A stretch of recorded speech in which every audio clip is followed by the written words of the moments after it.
The Board of Education reconvened into open session at 6:01 p.m. Roll call, please.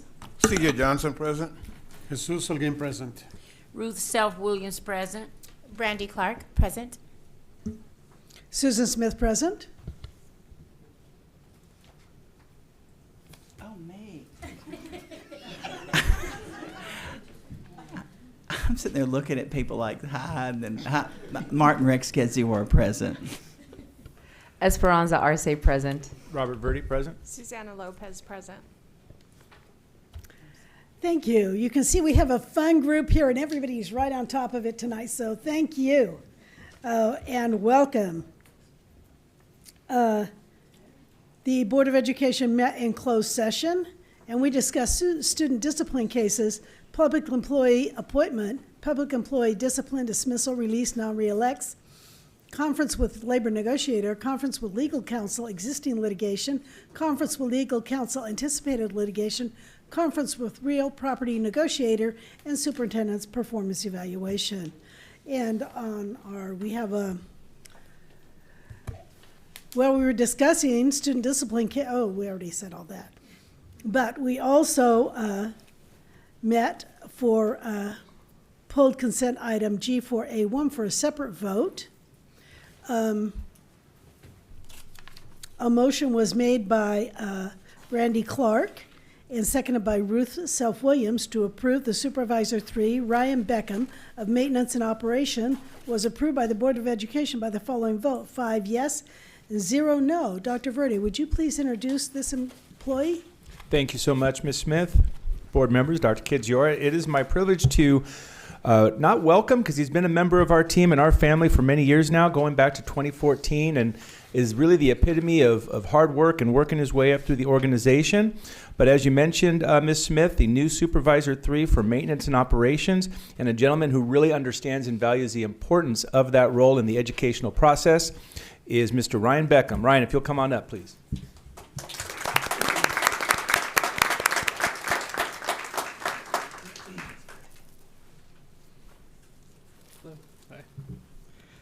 President Smith, members of the board, Superintendent Dr. Kedzior, Cabinet, and members of the audience, hello, and thank you for the opportunity, and it's an honor to be awarded this position. It's such a critical role here in our school district. Would you guys like to meet my family? That's anything else? Who did you bring with you? Yeah, so they're making all the noise back there.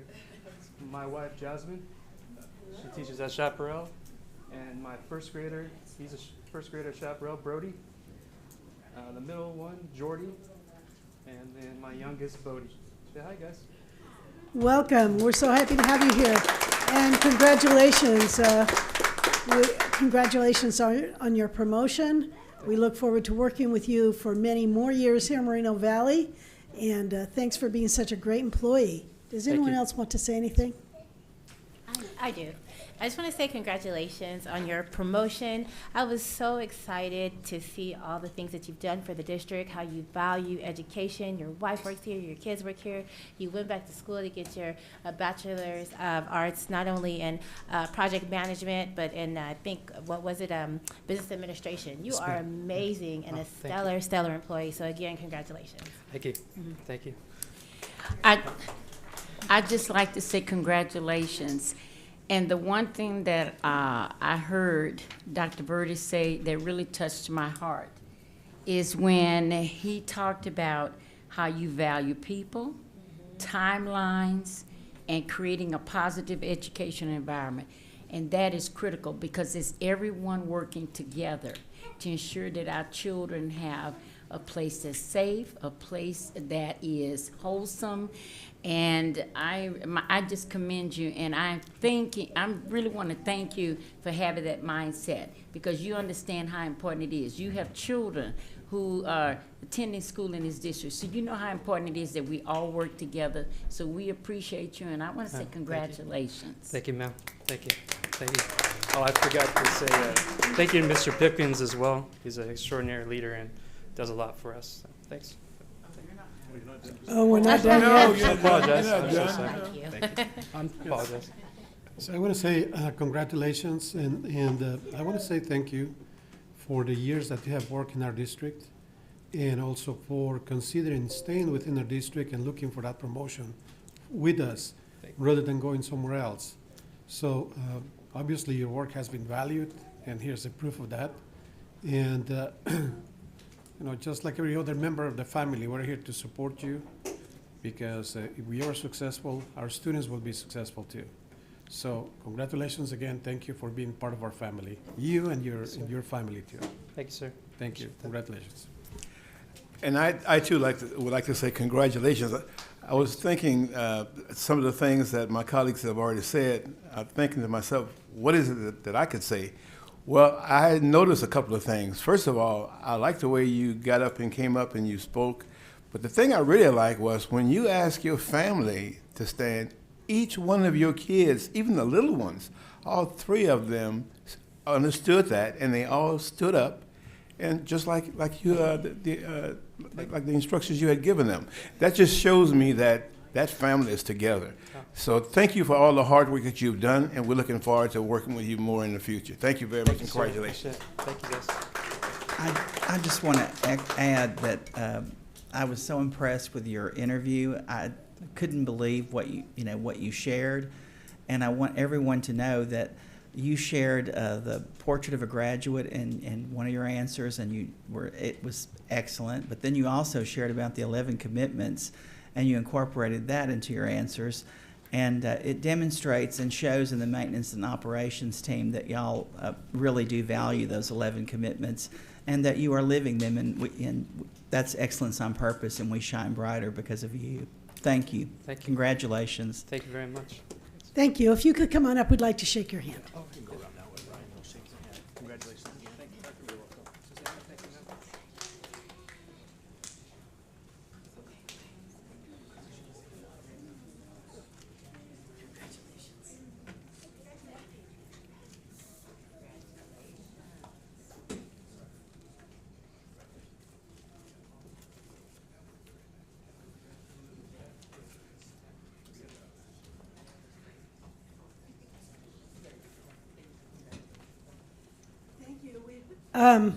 Now I'd like to move on to E1, Pledge of Allegiance. The Pledge of Allegiance and inspiration will be led by Madison Dishner, student representative from Valley View High School. Please stand for the Pledge of Allegiance.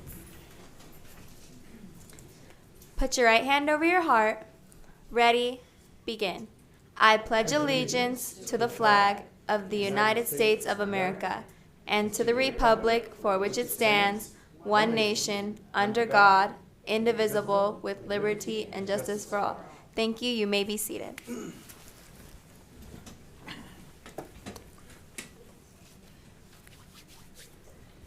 Thank you, Madison. We are now on to public comments on agenda items. Any person requesting to speak to any item on the agenda may do so at this time or when the item is addressed by the Board of Education. Individual speakers shall be allowed to speak for 3 minutes on any agenda item.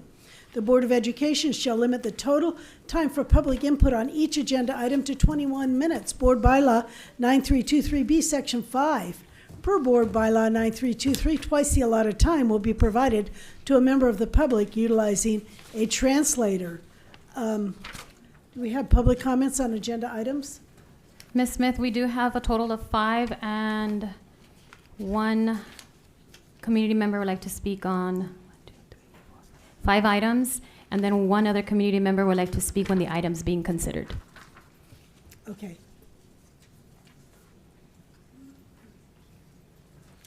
All right, so first up is Roy Bleckert. And you have 5 items, Mr. Bleckert? Is Mr. Bleckert here?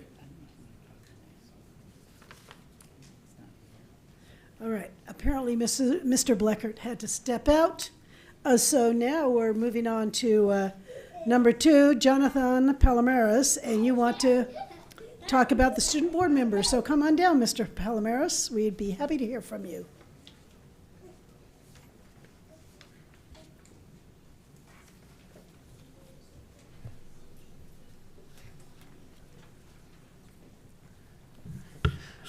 Good evening, everyone. My name is John Palomares. I'm a leader of Student Union. and at Valley View High School. And so yeah, I'd like to talk about the student board member. So I think that's a great idea, you know, a student on the board seat, so that way they get the student's perspective. But I think that you know, we should have a student who's there for, you know, for the kids, and you know, who's really ready to press on the issue, someone who's willing to, you know, do the 120% and, you know, really be out there for the students. I heard that they're proposing to have them only for 3 months, which I think it should be a whole year, because for 3 months I don't think you can really get a lot done, especially if it's a student who is really passionate about bringing new things to the schools, you know, who's passionate about making a change. I don't think 3 months is long enough, you know, especially with only 1 or 2 board meetings per month. You know, I don't think that's very fair, and I think that there should be a year, you know, for the school year, especially counting in, you know, the spring break, winter break, and, you know, all that. So I think that it should be a full school year. And yeah, so I think instead of 3 months, it should be a full school year. And yeah, that's all I have to say. Thank you very much. Next up, Constance Atkins. Also speaking about student board member. Constance, come on down.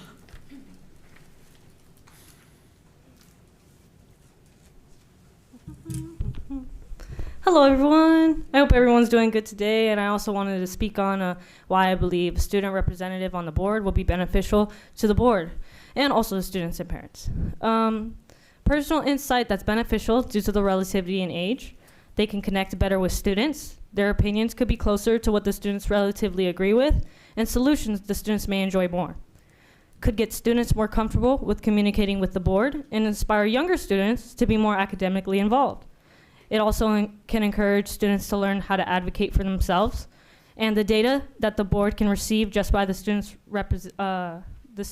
representative's ability to connect, communicate, and organize can be extremely beneficial to many aspects.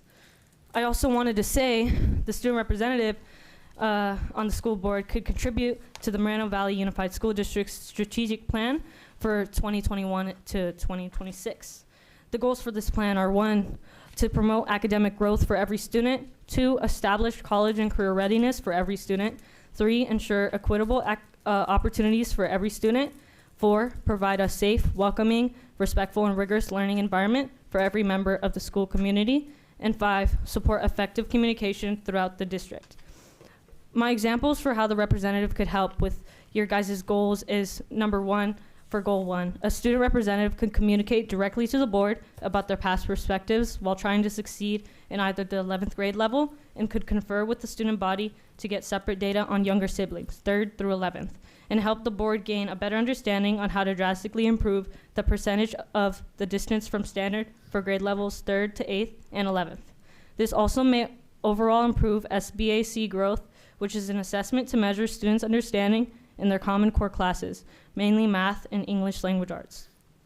For goal 2, they could survey AP-involved students on how to support them with their studies, whether it be if they need more or better outlets to gain better understanding for their assignments, need more encouragement from school or staff, a location and set time to meet with other AP students to study and assist each other. There are a vast amount of options to gain insight on how to possibly contribute to AP student success. Action based on the data from a survey could assist in bettering AP students' test scores, overall learning experience, and future success in college. These factors could help with an overall 50% AP qualifying score rate of 3+.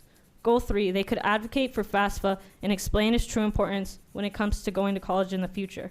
They could also hold surveys to understand why some students have not completed their FAFSA to improve on that.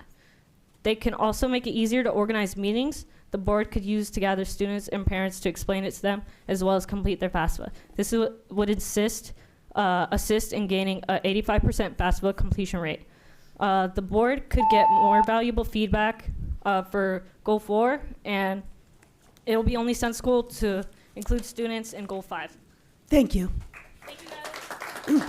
Next up, Luis Palomares. We'll just go.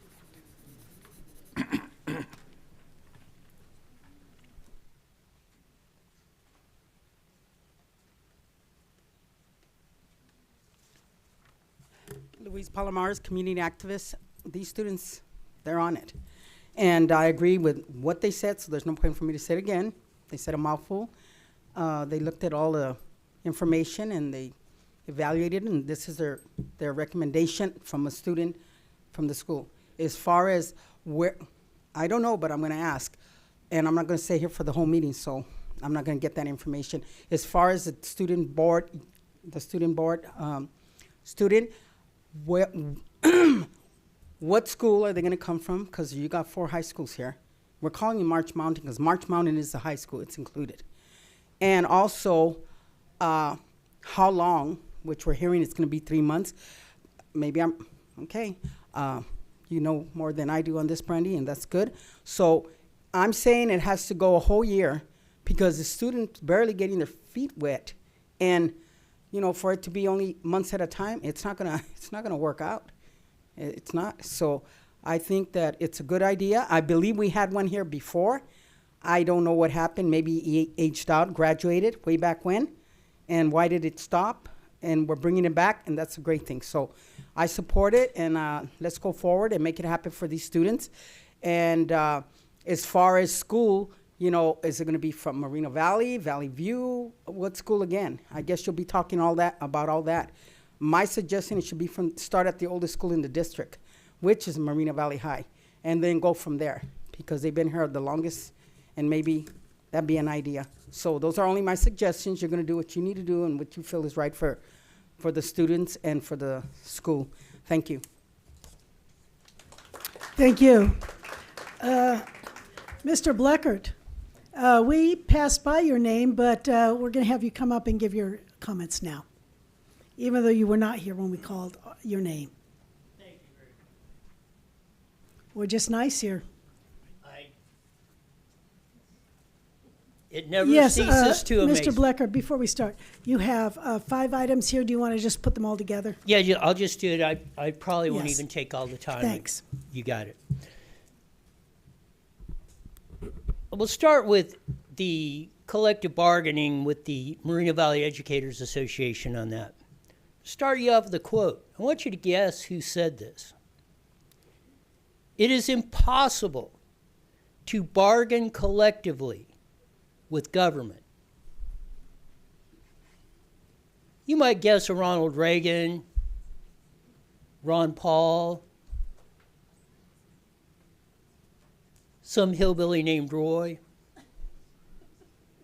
That was George Meany, the first president of the AFL-CIO.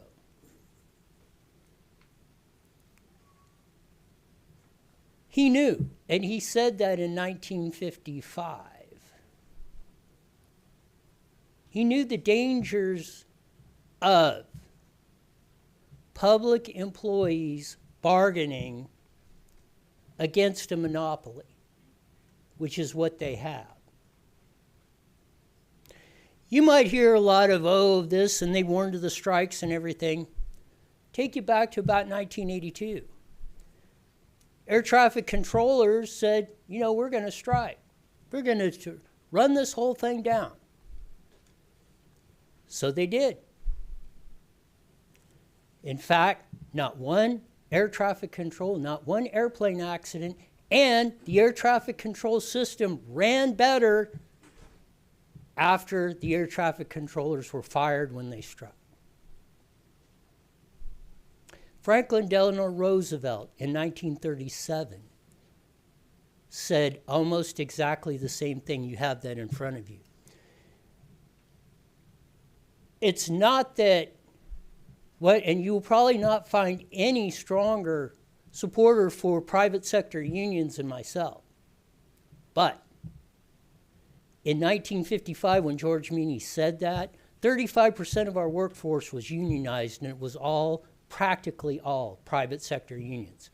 Now they are down to 2%. We've destroyed the labor market with the tactics of that, and I encourage the board and the chief negotiator sitting to my left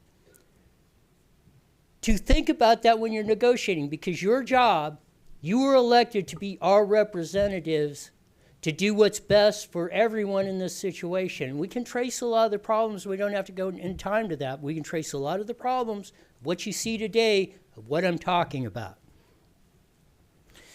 H1A, the realignment strategy, which got postponed from the last meeting. It's one of the things I've talked about of that, and we'll get into that the other day of why we're not having enough meetings and doing proper channels of doing that. But we should be talking about that. We should have a report on that. We should have a detailed report of what the re-engagement strategy is to repair the damage that was done during COVID. Our kids lost 20% in our student achievement results because of the action, and I want to see where the report is and where. This school district, how everyone stood. Teachers, administrators, school boards. Were you fighting for these kids to get these schools open and not damaging their education so we were in there? We need to fix this. Like I said, you should have a committee out here putting the best and brightest minds from every sector of the society out here to fix this problem. That should be your number one, your number three, and your number 9,432nd priority. Same thing in H2A, the high school graduation requirement.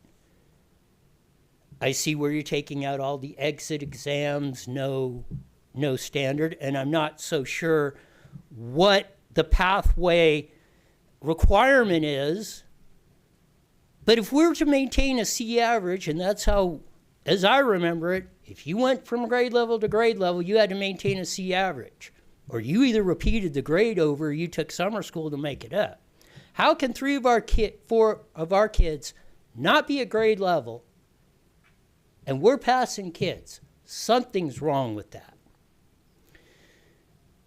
Last one, I1A, the student representative.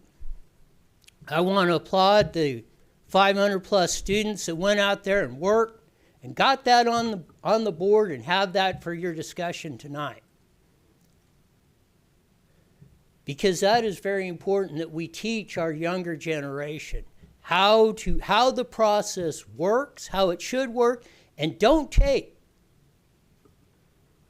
from those in so-called authority to tell you, no, you can't do something because we said it. Go out and work. If they're going to make you work, if they think they're better than you, well, you're going to outwork them 3 times harder. You can go ask around, but I'm probably the last person that should be doing a report or has the ability to do that. I put a plan in place. Consulted with a lot of people, how should we do this? Put it all together and put it in front of you. That's what your staff should be doing. That's what you guys should even have a plan in place. You should have a priorities of how you want that done. If, and I'm saying if, you want to work and show the students and show that you are concerned about them. So I believe you should have a committee together. They should meet all year. You can alternate one representative from that, put it together, get your input in it. But trying to break it up and trying to destroy, manipulate, and silence the kids who went out there, worked for this and got it, and then you're trying to chop it up where it's going to be a very ineffective board, committee, student representative is a crime that we should not let stand, and we will not let it stand, not only in this district, but anywhere. Thank you, Mr. Bleckert. Moving on to E3, public comments on non-agenda items. The Board of Education encourages public comments. During this section, staff may briefly respond to statements or questions, or may ask questions for clarification. The board may refer to staff or other resources for factual information, direct staff to report back at a subsequent meeting, and or direct staff to place the topic on a future agenda. If someone wants to lodge a complaint against an employee, the appropriate form may be obtained at any school or the community education center. Individual speakers shall be allowed to speak for a total of 3 minutes on non-agenda items, regardless of the number of issues to be addressed by the individual. The Board of Education shall limit the total time for public input on non-agenda items to 21 minutes. Per Board Law 9323, twice the allotted time will be provided to a member of the public using a translator.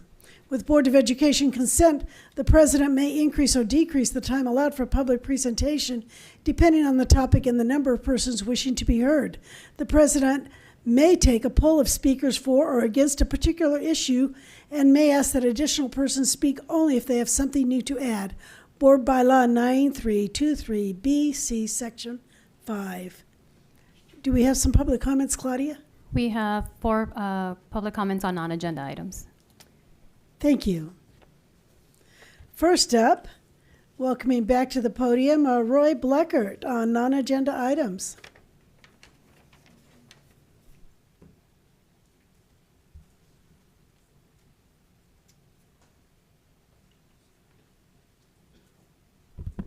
You love me so much, you had to bring me up for some more. This will be my first meeting, public meeting today. There are 3 more going on. Well, we'll start here in a couple minutes. 3 more simultaneously going on in this area in Paris and Moreno Valley. School board meeting not only here at Val Verde, City of Paris, and a study session at the City of Moreno Valley.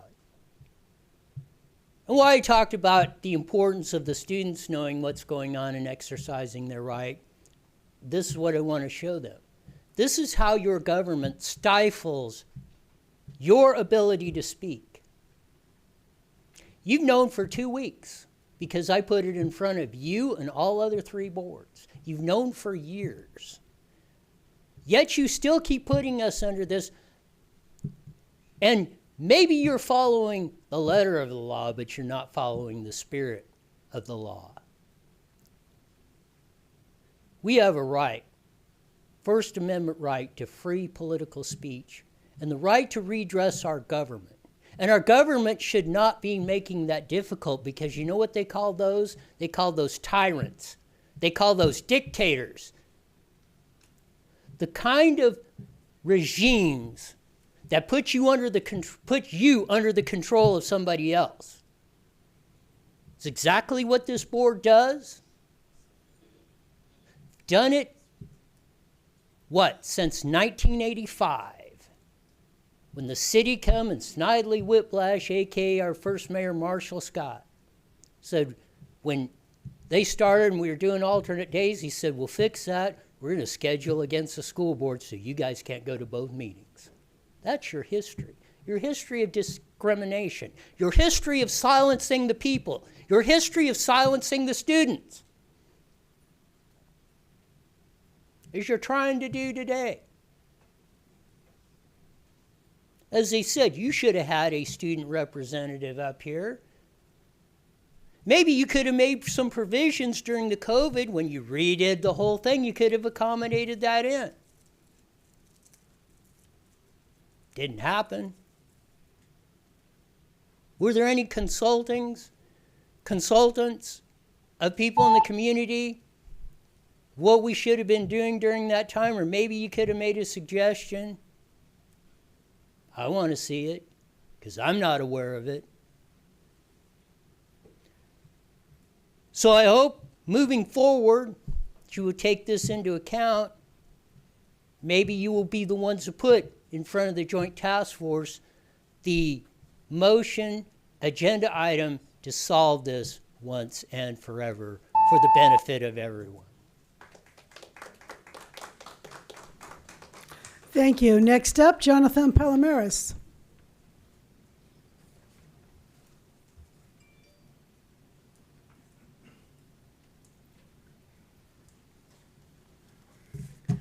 Hi, good evening, everyone. My name is John Palomares. Once again, I'm the leader or president of Student Union. And so I'd like to talk about the changes that my petition have made at my school. They finally opened the restrooms. It's about time. I don't have to walk across the school anymore to use the restroom, which is good. and they have been on it with fixing the feminine product dispensers and making sure they're filled up. But yeah, they did have they had like a public meeting about this at my school last week, and I thought it was a a good effort, but we didn't get through all the issues that were listed on my petition, and I would like to have a personal or a smaller meeting again with Ms. Johnson and Dr. Kitsadora and any other board members that'd like to come to just to talk over these issues and go over the issues that we weren't able to before, because I think we only got like halfway through, if even, on the first meeting they had, and I know they had it for every single grade, but yeah, I just like to I just like to go over that again, because I feel like we didn't get through enough. So yeah, thank you. Thank you. Next up, Constant Atkins.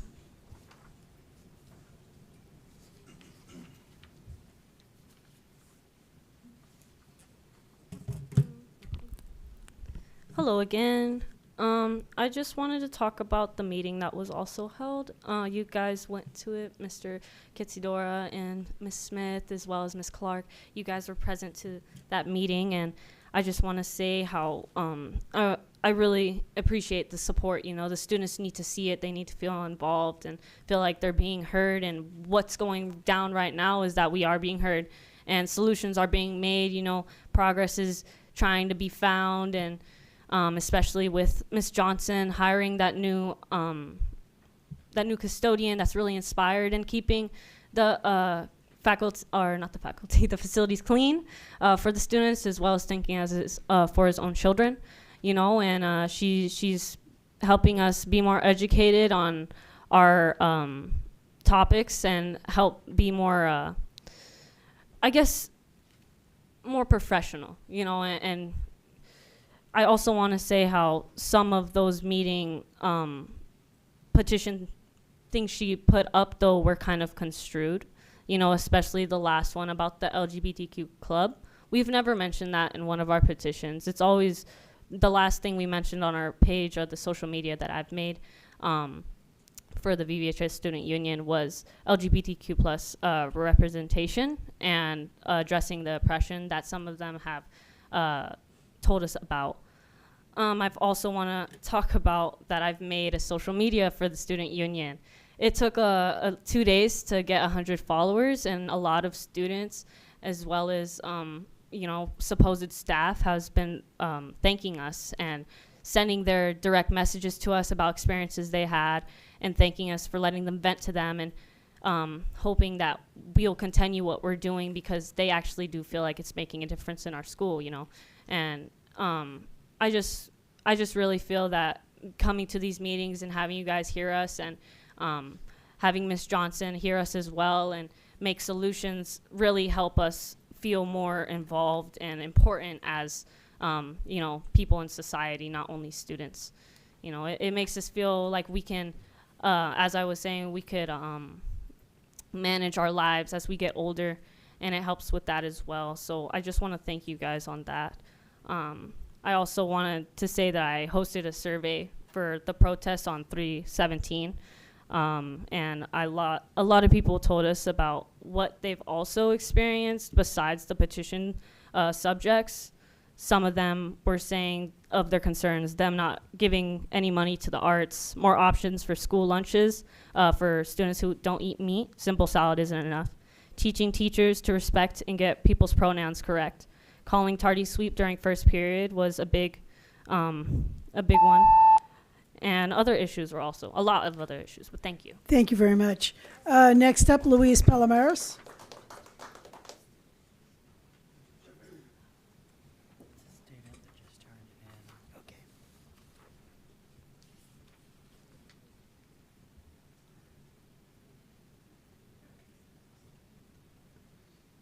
Mrs. Palomares, we're going to start your time now.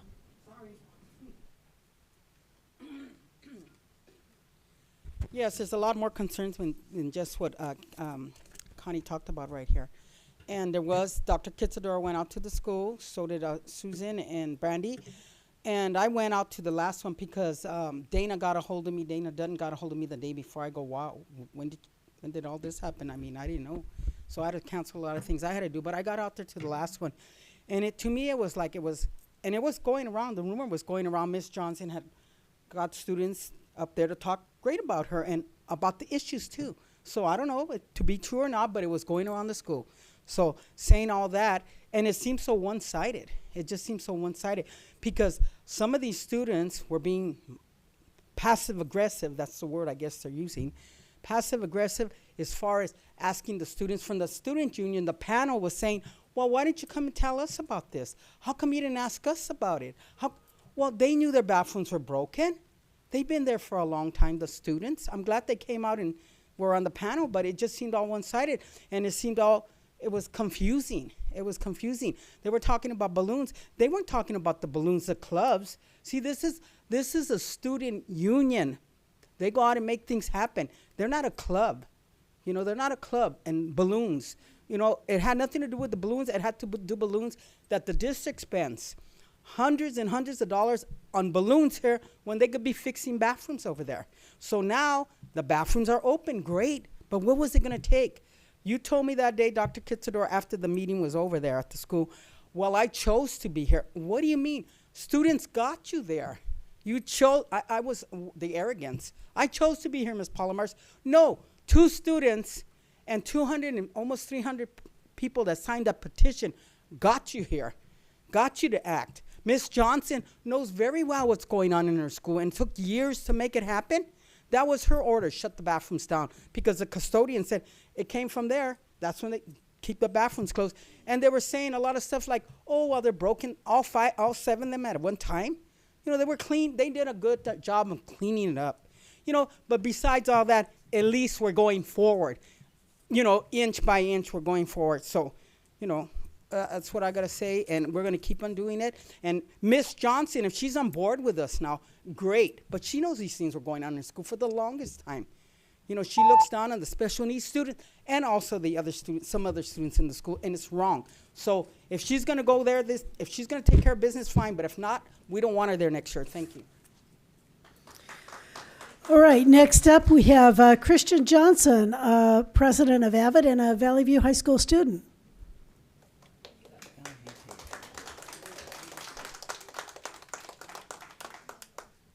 Good evening, board members. I just came up here to respond about the panel. Thank you. I was on the panel. I'm hearing their concerns right now. We did plan on meeting up with the student union, us as club presidents, our student body presidents here, as well as our BSU, is it? Oh, okay. Our BSU president, we did plan on setting up a meeting to have with the student union, but you know, we have CAS testing coming up and AP testing, so you know, some of the stuff we do indeed have to, you know, put on the back burner, unfortunately. I just want to say, and we were not coerced to say anything nice about Miss Johnson. As far as I'm concerned, none of us were being, you know, oh, yay, Miss Johnson. We were very impartial. As Avid president, I do care. You know, Avid is a college preparatory program, so I do care about the education of not only myself, but as well as the Avid members. We were not asked to hype up Miss Johnson. We made sure we went past the agenda. After that panel, I have been asking different students that are involved in the LGBTQ community. I have gave them the option. I would help them, you know, set up a constitution and work on that so they can have that representation. Us saying to start a club was not taking away from adding representation. It was just saying, you know, we got Black Student Union, we do our representation because we know what we as Black people want. So that when it comes to the LGBTQ community, we don't want to take their voice and be like, this is what you're going to get, this is what we're giving you. So we want to make sure that they have their own safe place and somewhere else to talk. As well as the panel members, we were not trying to be passive aggressive at all. We were trying to make sure that we got to the root of the issue so that we can indeed make Valley View a better place. We can make this a safe environment. Everyone can have their safe place. So we are just trying to work on that. If the people who said they felt we were being passive aggressive felt that way. I don't want them to think that's true, because it is not our intention to make our students feel any types of way. We want to make sure that Valley View remains a safe place, and we want to make sure that Ms. Johnson is not only doing her job, we're going to make sure that Ms. Johnson has been nothing but compliant with the things on the poll. Ms. Johnson is everywhere. A principal, you all know, a principal has to do multiple jobs. So it's not just her caring about one thing. She has to make sure that everything is going right. So when it came down to the bathrooms have been open. We have made sure of that. The bathrooms have been open, but at times, I can attest myself, there's puddles, so they do have to close it. People are, messing with stuff consistently. It's passing period. People got classes here and there. So when it comes down to it, yes, sometimes maybe all the bathrooms might be closed, but they will get open. It's not a consistent issue on campus. So I just want to make sure that not only does the student union know that we are here and we are trying to help build a better place, but our intentions is not to silence their voice. Thank you very but to much help for your improve it. remarks. We appreciate Thank you.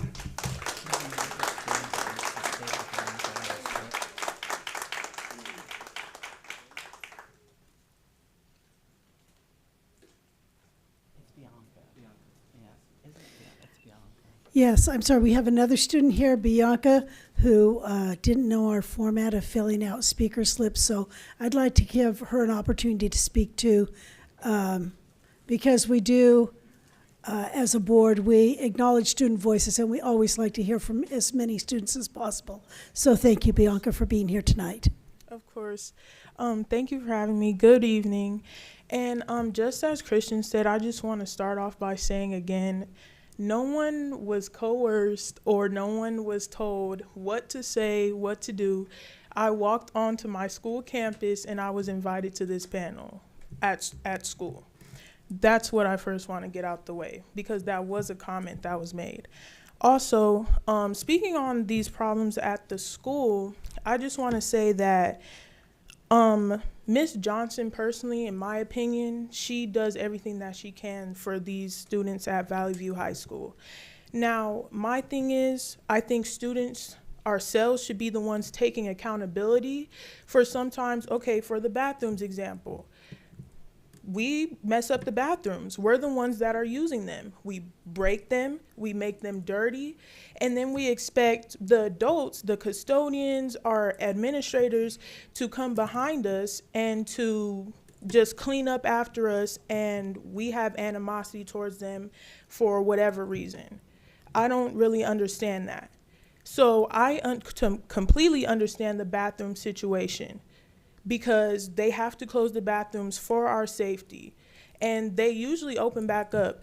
I personally don't think that it's a big problem at all that sometimes the bathrooms are closed. Just make your way to the bathroom and get back to class. It's as simple as that. Second, when I just think that we need to be a little bit more educated on things that we talk about when it comes to our school, when it comes to funding and things like that. Like I said on the panel, there's many structures and many levels to funding, money, things like that. That's things that we have to be very educated on before we speak on. And this whole thing, Ms. Johnson, she's a very good principal. She's very nice. And as Black Student Union president, I don't just represent the Black students on our campus, but many students on campus, being culturally diverse, things like that. So I'm very with speaking up, using my voice. That's why I'm here, because I want to use my voice. But there's also things that I want to be educated on and that I am educated on. And I just want to say that, yes, everything at Valley View isn't going to be perfect, or at a school is going to be perfect. But if you speak up as a student, that's how things are going to get done. And so that's why I'm even here, because I think some things should just be defended, and I think I should use my platform as a leader on campus to speak up for somebody that I think is doing a great job, actually. Thank you so much.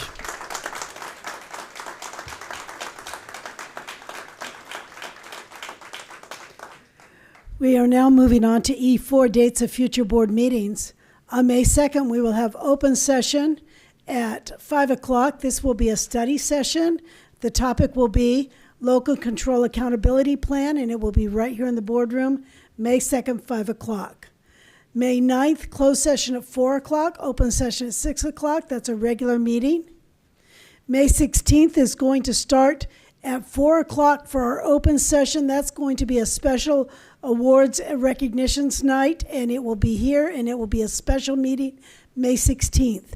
May 23rd, another regular meeting with closed session at 4 o'clock, open session at 6. And June 13th, another regular meeting, closed session at 4 o'clock, open session at 6 o'clock. All those will be right here in our boardroom. Moving on to school reports, we have Madison Dishner, a 12th grade student representative from Valley View High School, will give her school report at this time. Thank you. Good evening, Board President Smith, Moreno Valley Board of Education, Superintendent Dr. Kedziora, Executive Cabinet, and Community of Moreno Valley. My name is Madison Dishner, the ASB President of Valley View High School. I would like to extend a nice warm welcome to all the staff, parents, family, and friends. Thank you for coming this evening. I'm honored to be serving as a school board representative this year. We are excited to present our board report this evening. So we will begin with a few of the superintendent's 11 commitments. Commitment number 4, are personally and collectively responsible for our actions and outcomes. ASB is working hard on planning many events for this school year, such as pep rallies and academic assemblies known as Eagle Idol. But these events wouldn't be possible without our principals, administrators, and advisors, so we would like to thank the following: Ms. Johnson, our principal, Mr. Marquez, Mr. Gilliot, Dr. Walker, Ms. Varis, and Mr. Gomez, our administrators, Ms. Zarate, our ASB director, Ms. Christmas, our ASB assistant director, our class advisors, Mr. Meadows, Mr. Jacobson, Mr. Perez, and Ms. Calderon. I am a senior in the graduating class of 2023, and I want to begin by graduating the class of 2023, which has made history at Valley View High School. The class of 2023 has 83 top scholars. These students have held 7 semesters of high school at a 4.0 or higher. That is the most top scholars that Valley View High School has had in the history of the school. Here are some events that are happening in our Eagle's Nest. ASB held a winter sports pep rally on February 3rd, themed movie classics. ASB Renaissance held our Eagle Idol academic assembly titled Tunnel of Love. ASB Juniors are opening Tiana's Closet, where students who cannot afford a prom dress will be able to select a dress for free through donations made by other students and the community. Our spring sports pep rally is being held this Friday, April 14th, themed Nickelodeon. ASB held a Powder Puff game on March 17th, where our football players coached a team of girls to play flag football, and our cheerleaders coached a team of boys to cheer them on and perform a dance at halftime. Commitment number 5, intend to be successful and collaborative. Our spring sports are in season, and we would like to recognize some of our sports and their amazing achievements. ASB and Athletics is recognizing our Athlete of the Week, Janessa Santos. She plays on the girls' varsity softball team. Last week, she hit 4 home runs and pitched 2 no-hitter games. And today, this afternoon, she hit her 5th home run. Our varsity softball team has an overall 13, 4, and 1 standing. Our varsity boys volleyball team is standing 2 and 1 in league matches. Our club updates. Eagle Theater Company is holding auditions for their senior acts show that is coming up. Each senior gets the chance to cast and direct their own productions in our theater. Several theater students got recognized for their performances at the Fullerton Theater Festival over spring break. Receiving a rating of excellent were Celeste Valadares, Jennifer Maldonado, Antonio Figuera, Marcela Satores, Arlo Topete, Max Cervantes, Jordan Doherty, Abby Smith, and Juliana Orozco. Receiving a rating, thank you. Receiving a rating of superior were Miguel Medina, Jennifer Maldonado, Violet Bill, George Sandoval, and Avaisa Murillo. Receiving superior first place was Marcela Satores. Commitment number 6, act in a professional and authentic manner. Genevieve Ortega's Student Spaceflight Experiment Program Mission 17 patch was selected by the Moreno Valley Unified School District to travel to the International Space Station. Genevieve's patch was chosen after a rigorous selection process at the VVHS, 200 students competing for 3 top spots to move on to the district competition.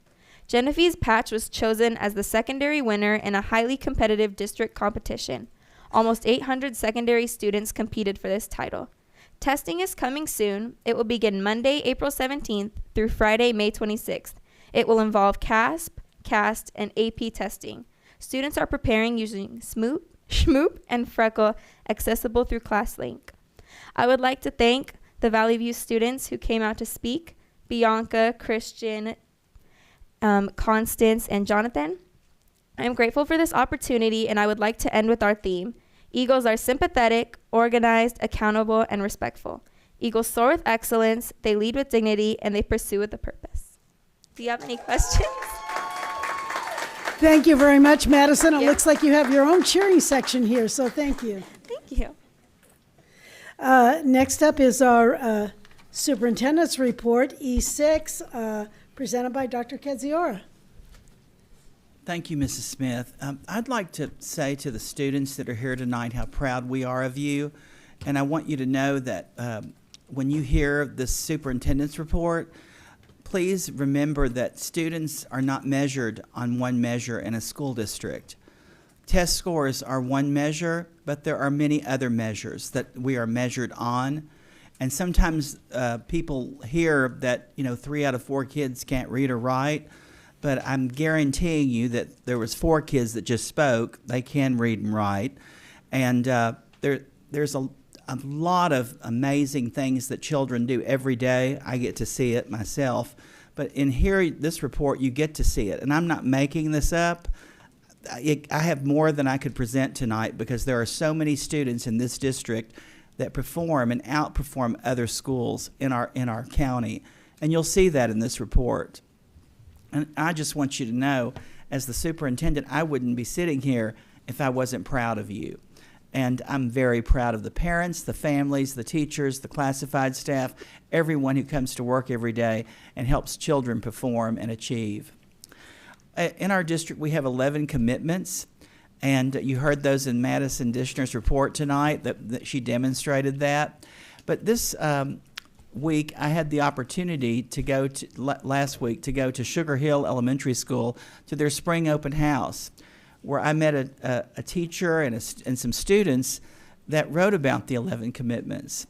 The teacher said to me, and I emphasize this because in every interview that we have in our school district for a position, we ask about this, because we believe that this is our foundation to create excellence on purpose and to help us shine brighter. This is a student, a 4th grade student at Sugar Hill Elementary School. And the whole class wrote me letters about this, and I want to thank the teacher, Mrs. Christina Jackson. She couldn't be here this evening. And I want to thank Hazel Collins, the student who wrote this.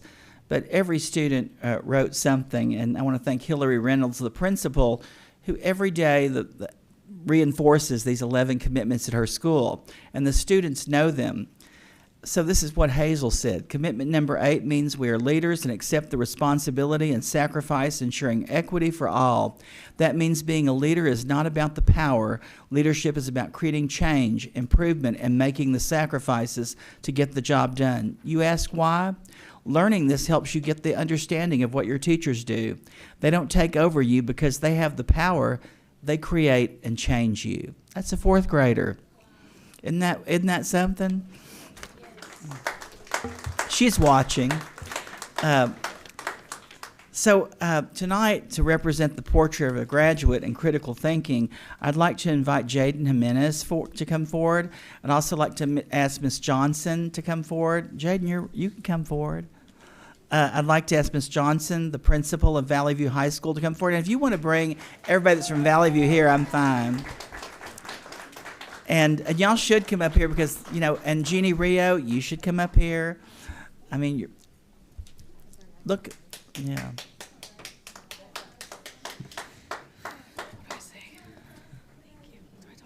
Because Jaden, this is your support team. You know, you have a big one at Valley View High School. Thank you. And look, they're all here. Jaden, we're very proud of you. You won the 2022 Congressional App Challenge via Valley View High School, and you've been invited to... Yeah, I want to yell like that too, but I do, because I'm touched by what you've accomplished. You've been invited to the White House and meet with Representative Mark Takano next month. You leave on April 15th to join the House of Code in Washington, D.C.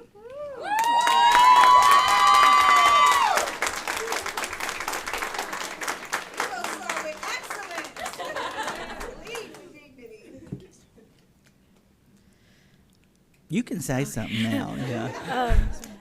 Good Her evening. her family's here. She'll introduce them. Good evening, President Smith and Dr. Kadziora. Also members of the board here and Moreno Valley, all of you guys supporting me. Even those who don't know me who are standing up here today, I really appreciate the opportunity to be in front of you guys and be a part of this district because, I grew up here and it's this incredible support system that I've had my entire life that really moves me tonight, and I couldn't be more grateful for Ms. Rio here, who has given me more than a push to continue the computer science pathway and move forward in my education. My grandmother here, Flavia Trujillo Puga, I love her with all my heart. She is she's my son. She's the son of my life. She came to this country to work and give my family a better life. She brought, my mother here, and she's great. My mother wouldn't have been here to meet my father if she hadn't been here, so I really appreciate her too. I want to thank my parents, Denise Jimenez Trujillo, and my father, Jonathan Jimenez. Incredible parents my entire life. They've created the foundation for my education and pushed for me to be better than they could have ever been.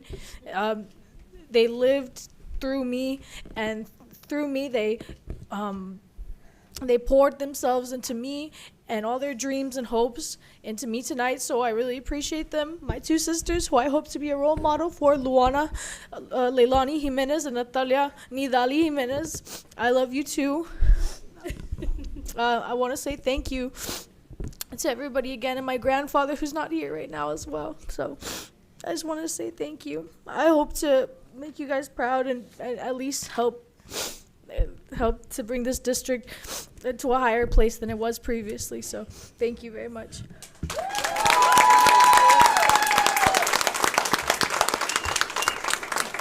Mr. and Mrs. Jimenez, I didn't know if you wanted to say something. I'll let him go. He's much more better with words. Good evening, everyone. Yes, we are the parents of Jaden Jimenez. We are incredibly proud of our child. Excuse me. She's always been a young, talented spark of light since she was a very, very young age. We're just incredible to be part of this. We did what any parent would do. We focused. We tried our hardest to keep her in track. We set schedules, but she's a very talented young lady. I couldn't be any prouder of my baby. Thank you so much. Thank you. Mrs. Johnson, would you like to say something? Actually, Dr. Katsura, I would like to let her teacher say something, but I wanted to say how very proud I am of Jaden, as many of the students are at Valley View High School, but she is an extraordinary student.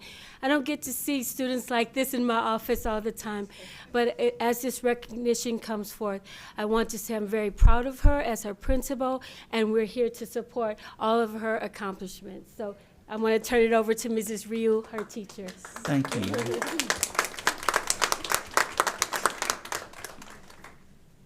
Just what a pleasure it is to work with young people like Jaden. This is why I do what I do, because you can see she is intelligent, she is passionate, and the power that she has to change is one of the things that she's a deep thinker. And so the kind of conversations that Jaden and I have on a regular basis, she is aware of the power she has to change and shape the future, to be a role model for others. And I see that in her. I see the impact that she is willing to have on others.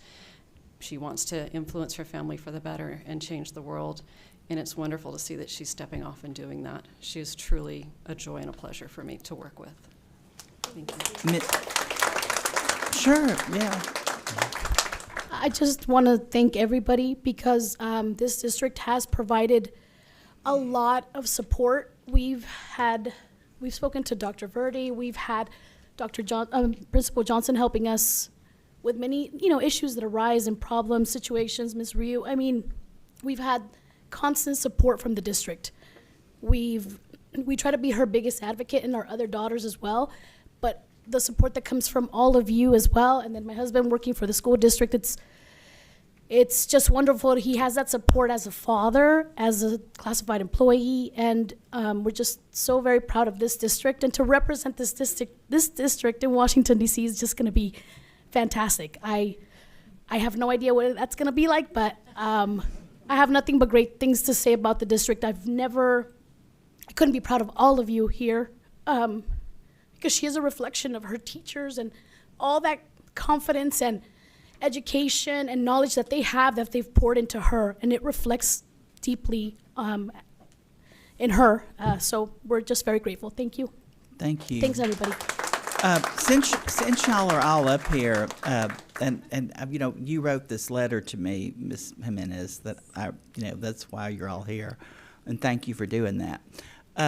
Mrs. Melendrez, who's the principal of Palm, would you please come forward? And then I'm going to move to the next slide on the 11, because you're all up here already, and I don't want to have you sit down and then come back, but these two teachers, Mrs. Rio and Mr. Coopersmith, represent what Mrs. Jimenez, what you explained to me in your very detailed email to me. And she said the reason for her email was to ask if there was a celebration or acknowledgement to be given not only to my daughter, but the STEM teachers of Valley View and Palm Middle School. Mrs. Rio, the computer science teacher at Valley View High School, and Mr. Coopersmith, who's the teacher at Palm Middle School. Very close relationship y'all have. There's a seamless pathway where you work together and your students, and very proud of that. They had such an impact on my daughter. My daughter has received many acceptance letters for computer science and bioengineering degrees, and with a full scholarship offered at UC Riverside, Mrs. Clark. Isn't that something? She works there. I would love for all to be recognized because she is the direct result of your championing the constant support to staff in our wonderful Moreno Valley Unified School District. As a senior, a celebration would be fantastic to help share with the community as well as to show how the correct support from teachers, MVUSD employees, and parents, everything is possible for our children. She presented at the Back to School STEM night at Palm Middle School because Mr. Coopersmith invited her, and it was a huge success. I had parents asking me all sorts of questions regarding her win. We listen to your weekly messages, and they're always so inspiring, and I'm reminded that we're all a community, and one person's achievements and benefits our community directly. My husband is also an MVUSD employee, a mechanic for grounds maintenance department. So this is a win for us all, truly. We are proud of your leadership, your support to our staff and our district, and our daughter winning this award further champions the great work this district is doing for our children's success. Because of all of this, she is an amazing, I couldn't believe, when I was reading this, I cried, She is an amazing portrait of an MVUSD graduate. Thank you in advance for your time and consideration, and thank you for noticing that these teachers and these principals and these classified staff, you recognize that. I would like to ask, you're representing Mr. Coopersmith tonight, Mrs. Melendrez, and thank you for doing that because he couldn't be here. We even said we would delay this, and he said, no, don't. So would you please come forward because he gave you something to read. And thank you all for, is anybody else here with you from Palm?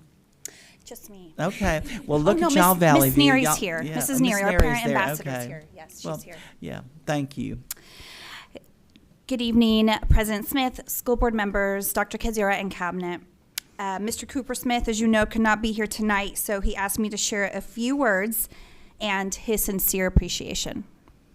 Please accept my apologies for not being here in person. I want to thank our awesome Palm principal, yes, you have to say that, Mrs. Melendrez, for being there in my stead. I would also like to thank Dr. Kedziora and others who have bestowed this honor on me. I consider it a privilege to serve our Moreno Valley community and be a part of the success of our students. A big part of that success has been the ongoing STEAM and computer science partnership Palm has had with Valley View High School, facilitated in large part by the hard work and dedication of Valley View computer science teacher, Ms. Janine Ryu. In fact, just 2 weeks ago, I had the privilege to accompany Ms. Ryu, other chaperones, and 34 Valley View High School students, many of them former Palm STEAM Academy students, on a week-long field trip up to the Silicon Valley to learn more about potential career and life opportunities in high tech for our Moreno Valley Unified School District students. I couldn't be more proud of our kids. We do what we do for them. Thank you for giving me this opportunity to serve them. David Cooper Smith. Thank you. Thank you. Mrs. Rio, I know you spoke before, but that's before you knew that you were, I mean, you did know this, but would you like to say something again? You don't, I mean, just whatever. Just whatever. Well, it's hard because at this point the field trip's been brought up, and I could sit here for about an hour or so and talk about the field trip. I wish we could. We just have to sit down and have a chat sometime. But just, again, the support that I've had from so many different levels. I have a good working relationship with Mrs. Johnson, and the support I've had from so many of you on an individual basis as well as a group basis. I get crazy ideas, although I will actually tell you they are Mr. Cooper Smith's crazy ideas. He comes up with crazy ideas, he shares them with me, and I tend to make them happen. But people let me. That's kind of the funny thing. Like I said, the working relationship I have with Ms. Johnson is I say, can I? And she tends to say yes. And crazy things happen. But part of those crazy things are amazing field trips and amazing students that get amazing experiences. And then we have somebody going to Washington, D.C. because of what they've learned through all of this. And I'm grateful. Thank you. We would like for all of you to come forward and shake the board's hand. Oh, I'm sorry. Could I say a couple of words before we move on? Sure. Thank you. I just want to say, Jaden, where are you? There you are. Jaden, first of all, I'd like to say, every time I come to the microphone, I wish I had that many people behind me supporting me. So this is huge. This huge team and support behind you. I want to say congratulations to you for your hard work, for taking this very seriously, because it is your future that's at hand here. I want to say thank you to the entire team behind you for supporting you.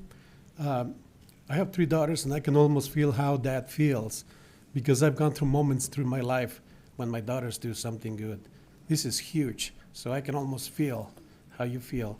But I want to say something repeat something that you said. You said you wanted to set example for your siblings. I believe you heard that, you said that. And I think you already are a good example for them. But not only for your siblings, but you're an example for many, many students and many adults, including myself. You know, I think, I wish I could have done something at your age the way you're doing it right now. I wish at your age, when I was your age, I could have met a legislator, but you're doing it. And then the last thing you said, that you want to bring this district at a higher level, and I thank you for that. Thank you for thinking not just about yourself, your family, your team, but the entire school district. And you are bringing this district to a much higher level, thanks to your work. And I'm so proud of you. I know my colleagues are too. So thank you so much for what you have done. And I know there's a lot more in your future. So congratulations and good luck to you. Thank you. We would like for all of you to come forward and shake the board's hand and congratulate you, because we appreciate all of you being here this evening. So would you, Susanna Lopez will help you come forward, and thank you.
When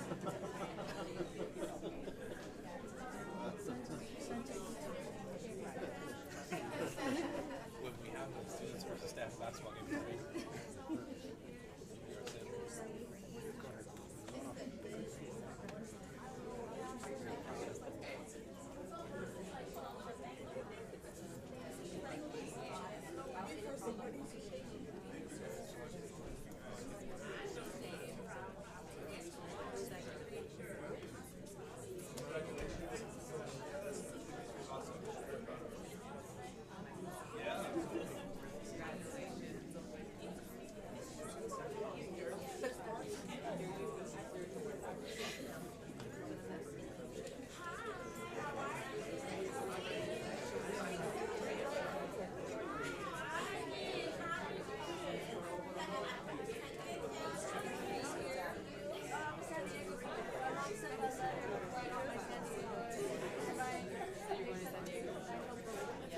She really is lucky UC San Diego. I'm like, okay, you're gonna be too close to Mexico. I don't know about this party. I'm not gonna let her borrow the passport. Like, no ID for you. Full ID.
cold, so it cuts down the swelling. You didn't have this when you did your knee replacement? No, I'll get him later. She's gonna wait. Thank you. Okay, congratulations, everyone. Another round of applause for Jaden Jimenez.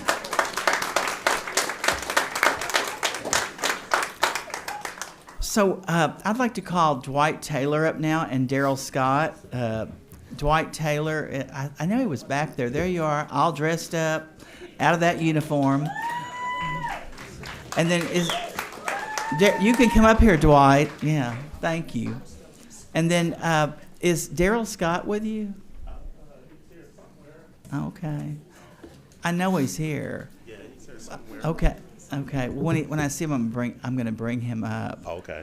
So, congratulations, Dwight Taylor. Thank you, sir. We're very proud of you because, yeah, y'all can clap. Yeah. He's the district lead security officer in our district, and he was named a finalist in the 2023 Riverside County Educator of the Year, and he's going to be celebrated there on Tuesday, May 2nd. He has served in multiple positions and roles in the Moreno Valley Unified School District, which I didn't know. I always thought you were in security, but you've done other things. And in 2017, he was named the Moreno Valley Unified School District Classified Employee of the Year, and was ultimately selected as the 2017 Riverside County Classified Employee of the Year. Well, now you're the 2023 Site Support Person of the Year for the school district. Yes, sir. So, yes, sir. and I think your family's here with you. They're not. Oh, I thought they No. were back there. No, Okay. no. I thought they walked in back there. Okay. No. Okay, wrong family. All right. I mean, I know your kids, you know. yeah. But I just want to say how proud we are of you, and I'm sure the board does too, but the community should know what an amazing individual you are and how much you serve and support students and families every day. You treat everyone like they're in your family, and they want to get in the car and go home with you, and you tell them they can't, you know, because your wife said, don't bring anybody else, we got plenty, Right. you know. So thank you for being here. And Daryl Scott, thank you for, supporting Dwight Taylor as his supervisor and colleague. So would you like to say something? Oh, sure. I'd like to thank Dr. Keziora, the board, his cabinet, Mr. Scott, my beautiful wife, my kids who are not here tonight. Also, Priscilla and Jalissa, my beat partner, Jason, who's out there with me every day doing it. So I'd like to thank him as well. I'm just thankful for the opportunity to serve. I'm thankful for the acknowledgement and the recognition. And, I'm just here to serve, man, trying to make the world a better place for our babies to come to school and make them feel safe and welcome, because that's ultimately what I wanted when I was growing up. So I just want to provide that for them. Thank you. Daryl Scott, would you like to say something? I just want to state that Dwight Taylor is an amazing employee for the Moreno Valley Unified School District, and I can't thank him enough. Good job, Dwight. Thank you. Good job. I think some of the board would like to say something. too. Congratulations. We went to another recognition, I guess, for the same thing. And, you can't be recognized enough for being such a great employee. We appreciate everything you do every day for all of our students, so thank you. Thank you. Dwight, you are amazing. And I just want to say, and I want to point out, did everyone hear him say, our babies? He cares about the students here. He is amazing. He goes over and beyond the call of duty, and that's why you're here today. And I want to say we appreciate you and congratulations. Thank you.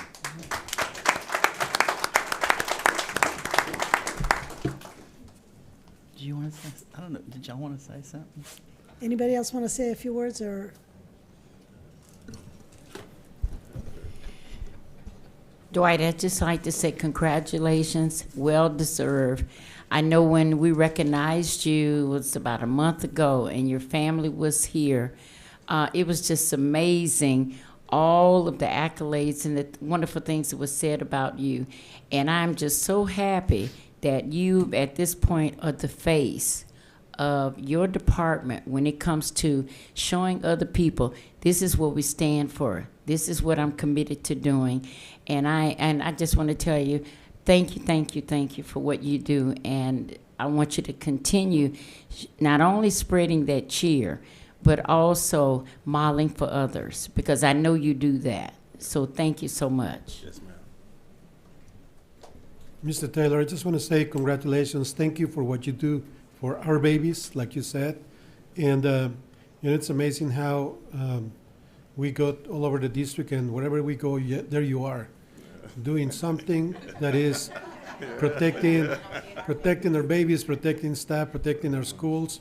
So I just want to say thank you for your service to our district, to our community, and it's we know what you're doing. So thank you. Thank you, sir. And I too, I want to tell you congratulations, man. I had a chance to see you close up. I mean, I see you all the time, but even close up, and I would say I wasn't amazed, but I was amazed. Because, I mean, I'm thinking, wait a minute, man, you don't have to, I can handle it, but no, you just stepped out there and made sure that I was okay, everything was okay, so I really appreciate that. I act like I wasn't noticing, but I was noticing. It was almost like you had an assignment, and I'm thinking, but for you all that were not at the meeting last week, you don't know what I'm talking about, but he knows what I'm talking about, so I thought, golly, man, I can't do anything. But thank you so much, man, for supporting me the way you did. And because you know what, Mr. Hogan wasn't there, obviously, but Mr. Hogan, you lost your job, brother. Well, thank you, man. Congratulations. Yes, sir. Would y'all please come forward and allow us to congratulate you? And Gerald, would you please come forward with him?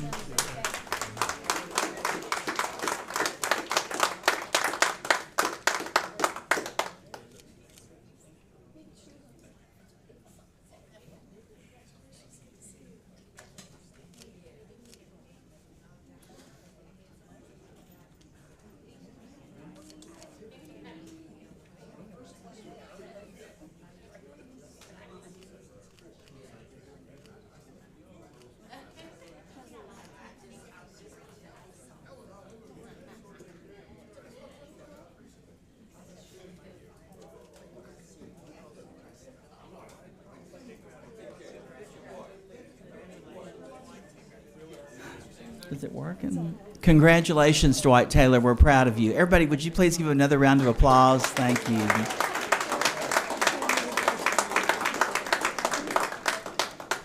This next, this student is not here, but it's important to tell you about this.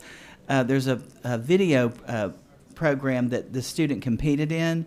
She got second place. Her name is Candy Torres, and she's an 8th grader at Landmark Middle School.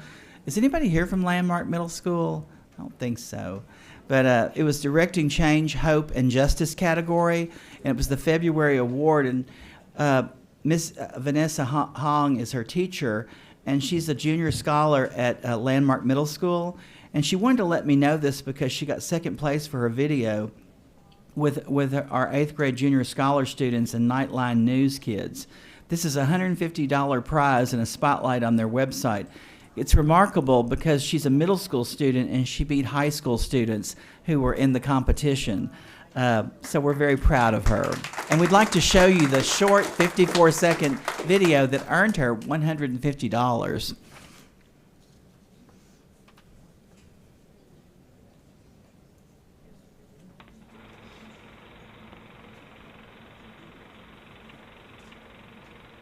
I'm an Asian Pacific Islander. Indian. I'm Native American. I am Salvadoreña. I'm African American. I'm Mexican and Native American. I'm Hispanic. I'm Filipino and Nigerian. I'm Filipino. I'm Egyptian. I'm Cambodian. I'm Caucasian. I'm Filipino.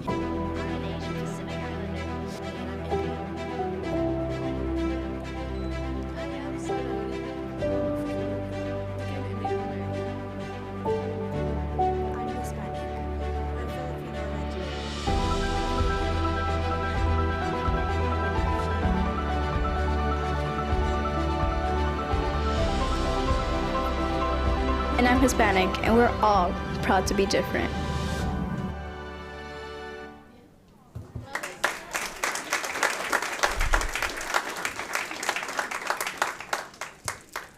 In And each of our middle schools are involved in an improvement process called Schools to Watch. And all 6 of the middle schools in Moreno Valley Unified School District have been designated as schools to watch, and consequently we're a district to watch because we're one of 3 districts in the state of California that have all of their middle schools designated as schools to watch. State Superintendent Tony Thurman of Public Instruction announced that 77 performing California middle grade students have been recognized for 2 middle grade schools have been recognized by the California Schools to Watch program. There are 36 new California Schools to Watch this year. An additional 41 schools reapplied to the program, and it demonstrates their sustained progress. And they've been redesignated as 2023's California Schools to Watch. And altogether, there are now 186 California Schools to Watch, and they'll be celebrated at a national ceremony in Washington, D.C. in June. And we're very proud of Sunnymead Middle School and Landmark Middle School, who just achieved, were redesignated. So congratulations. I see Mrs. Berkey is here. Suzanne Berkey, you work there. Congratulations. This Saturday, and also on Saturday, March 18th, there were 2 speech contests. This is by the Riverside County Community College District. And I just want to say that Moreno Valley competed against schools from other districts, Valverde, Riverside Unified, Corona Norco, and in the middle school division. And I have to thank Nora Tinsley. Isn't that her name, Mr. Helgeen? Norma Tinsley from Badger Springs Middle School, who coordinates this speech and debate program in the district. But Landmark Middle School was number 1, and Badger Springs Middle School was number 2 out of all those schools in the county. And then last Saturday, we were at the speech tournament, and 2 schools from Corona Norco placed as first and third, but Valley View High School placed second, and they only missed the first place by 1 point. And I want you to know that Valley View's team, I think, had 7 students on it. And Mrs. Kota, is it Miss Kota? Casa. Was the advisor. And I just want you to know that what an impression they made on people there. The one student, I can't think of her name right now, that won in the impromptu, she did hers on perseverance, one of the qualities of a portrait of a graduate, and she got first place in that category. But Valley View was the only high school represented by Moreno Valley Unified School District, and I see Matt McCain and Philip Peoples and Sean Roberson, and I know next year y'all want to be with them, right? Yeah. So we're gonna come meet with y'all and help y'all, and maybe Ms. Johnson can help you figure out who to get to advise and everything. But we were so proud of these kids, and they were there all day. And it's just amazing because one of these teams from Corona Norco had like 30 kids on it, and 7 young people from Valley View High School that were poised and just full of, they could stand up and, do anything, impressed everyone. So congratulations. Yeah. And, I know y'all are thinking maybe I like Valley View more than I like other places, but this is what I have, So this next one is the ceramics and art program at Valley View High School. And I want to say the teacher is it Miss Hamill, or is it? Yes. And Abby Scarlett is in the 12th grade at Valley View High School. And she won first place and honorable mention for ceramic work in the Southern California Arts Education Association show on March 18th. Congratulations. And then on March 30th, Lucia Sanchez Gutierrez, a 12th grader at Moreno Valley High School, where Philip Peoples is the principal, and Sophia, and I'm not going to say this last name right. How do you say it? Covarrubias. Okay, thank y'all. Okay, well, I'm trying. I wish my name's Kedziora, just by the way, and she's in the 12th grade at Merino Valley. I think she's at Merino Valley Online Academy, isn't she? Yeah, and that's where Mr. Sanchez is the principal. But she was a recipient of the essay contest and the scholarship, and then Mr. Jesus Holguin received the Legacy Award at this event. So we're very proud of our students and our board members, and congratulations. And this is coming up on Wednesday, April 26th, with the California Autism Professional Training and Information Network recognition is recognizing students and families from our district and also administrators. Veronica Zarate, who's the principal of Towngate Elementary, Nicole Matthews, who's the assistant principal, Yvonne Mara, who's a teacher at Marina Elementary School, and Kayla Raines, who's a teacher at Palm Middle School, and Tiffany Amaya, who's an instructional assistant at Palm. And each of these are going to be recognized for different categories for administration, instructional assistants, and teachers. But we're very proud, and I know, Ms. Neri, you're involved in that, and you're having an autism art contest on April 19th at Palm Middle School. So we're very proud of the inclusion and what happens to support students who are on IEPs that have autism, and how the district works to further and develop all the things they do. I saw them on Saturday, Mrs. Powell, the secretary, and Roger, her son, that's an instructional assistant at Palm, and they were going to an event at UC Riverside to work on this program. So congratulations. Y'all can clap. And then this is a program that we started about 7 or 8 years ago in the district, maybe longer. It could have been 9. But I just want you to know it's only gotten better. And what an incredible job Moreno Valley Unified School District on Saturday, April 1st, providing the most amazing venue and support for the Odyssey of the Mind State Tournament. Thank you, Mr. Peoples, and all of the people that work at your school, because you made everyone feel just amazing. There are 3 teams from Moreno Valley Unified School District that have advanced to the World Finals this year, May 24th through 27th. This is amazing. We had 1 team last year, and this year we have 3 teams. One is from Northridge Elementary School. The coaches are Heidi Kruger and April Tulp. And Mountain View Middle School, Stephen Colomb is the coach, and Problem 2, Division 2. And another team from Mountain View Middle School, Problem 4, Division 2, Coach Beverly Saldana. And the Odyssey of the Mind team members said this district is doing amazingly well, considering the program is a fairly recent reboot. Last year, 1 team outright qualified to World Finals, placing in 3rd place at World Finals. An additional team was invited to World Finals as another team declined. This year, 3 teams outright qualified. That's amazing. Congratulations. And then I just want to, we remind everyone of thank you for voting for Measure M, because that's what's improving our schools and the quality of our schools and the education that our students received.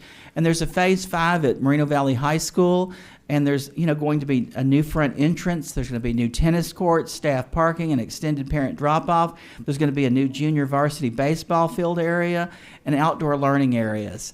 And the best is yet to come, isn't it, Mr. Peoples? Yeah, it's not done yet, so congratulations, and we're looking forward to this. And then I'm sure you've all driven down Nason Avenue and looked at this sprawling 77,000 square foot campus that's going to accommodate 800 students, 850, twice the number that go to Moreno Elementary right now. And it's going to open in August, and it's going to be a creative and performing arts school and work with Valley View High School in their exemplary arts program. It'll be right across the street. Very exciting, and that school is beautiful. And then these pictures, I said to Claudia when we were looking at them, there's been more work done. Sunnymead Middle School, there's a new multi-purpose room, and it's got a lot of work done on the outside now. And so that's going to be a new addition to that school, because the current multi-purpose room is not adequate. And it's going to have a lot of different features in it that'll make school more exciting. And then Valley View High School has a new science, technology, engineering, arts, and mathematics STEAM building opening. 8 science labs and 22 classrooms. It'll be a 30 classroom building. It's really needed. And it's a beautiful building. You should drive. When people drive down Nason, they're just always saying, I want to drive over and over again and look at these things. And then we'd like for you to remember these dates. There's just some things coming up. Our Spanish spelling bee is on April 17th at 5:30. Thank you, Sean Roberson, for hosting it at Canyon Springs High School in the multipurpose room. And we look forward to seeing everyone there. And then I know people are here tonight because of this, but School Bus Driver Day, is it Tuesday, April 25th? Yeah, the fourth Tuesday of the month. Fourth Tuesday, yeah. And I see some of y'all here, too, because y'all are doing a resolution tonight. Thank y'all for being here. But we want to say thank you to the transportation team because you're, amazing work you're doing. And we're just very proud of everyone there. And then our reclassification ceremony is on April 27th at 5:30 at Moreno Valley High School gym. Thank you, Mr. Peoples, for hosting this. Matt McCain, they used to host everything at Vista del Lago, but that doesn't happen so you might want to come to these things and see what happens.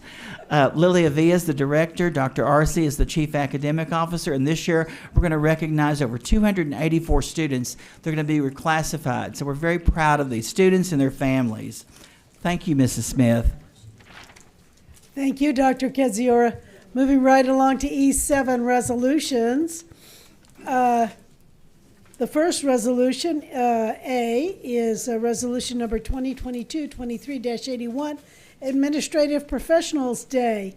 In recognition of the support provided by administrative professionals and to acknowledge the dedication and services provided to district students, staff, parents, and community, the Moreno Valley Unified School District Board of Education supports Administrative Professional Day on April 26th. Can I have a motion to approve this resolution?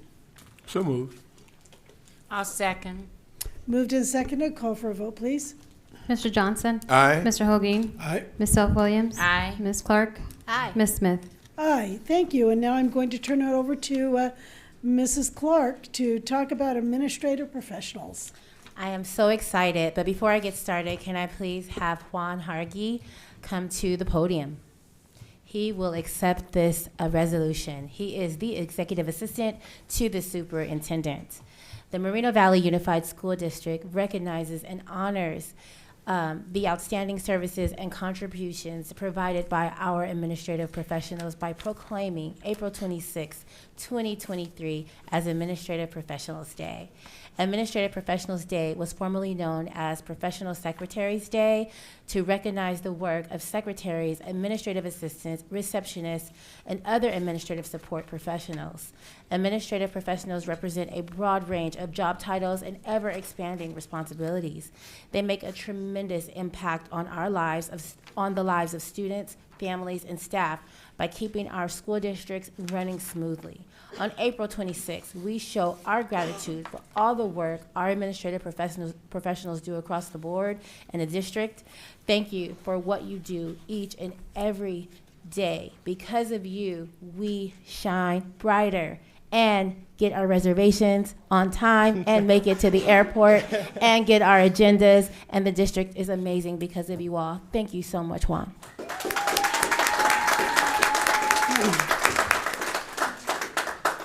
President Smith, Dr. Kitsiora, Cabinet, I just want to say it's such an honor to serve as the executive assistant to the superintendent. Even though I'm fairly new to my position, I've known you for a long time, and it has been a roller coaster, but I enjoy every day of it. But more foremost, I want to dedicate this resolution, this award, to our amazing school secretaries that we have. Yes, applause for all you guys, okay? Because I don't know if you guys know this, but Claudia Jauregui, who is the executive assistant to the Board of Education, was a school secretary for 20 years, okay? For 20 whole years. So I know how much dedication, how much work school secretaries put in, and any administrator would know that it's not an individual success. It is a team success, and that secretary is probably, or is, your backbone. And I can guarantee that Dr. Kitsiora probably feels, I hope he feels the same way, that I know that if it wasn't for me, Dr. Kitsiora, I probably wouldn't keep you in check of where you need to be at. where you need to be. I mean, if you guys know, I get his food sometimes too, because for most importantly, he needs to eat. He needs to eat. And guess what? That is my role as his executive assistant, is to get him food sometimes, which I love doing because I love interacting. I love getting his food and making sure he's well taken care of. But most, thank you, and thank you, everyone. Thank you. Please come on up.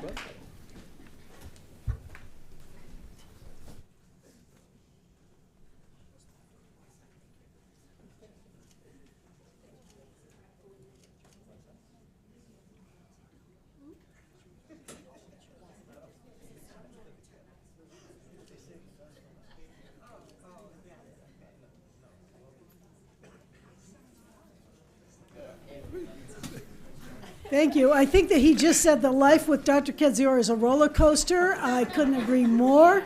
Thank you very much for voicing what we all have been thinking.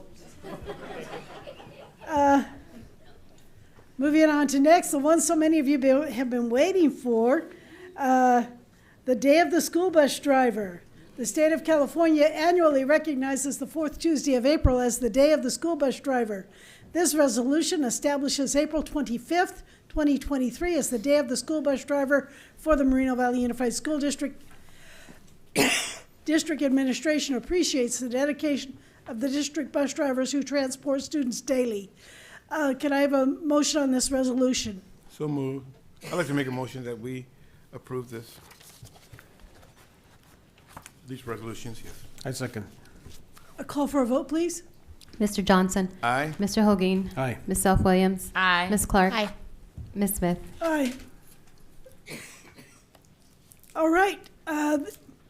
With that, I better turn it over to somebody, so I'm going to turn it over to Mr. Johnson to talk about Day of the School Bus Driver. Yeah, thank you very much. Is Mr. Person here?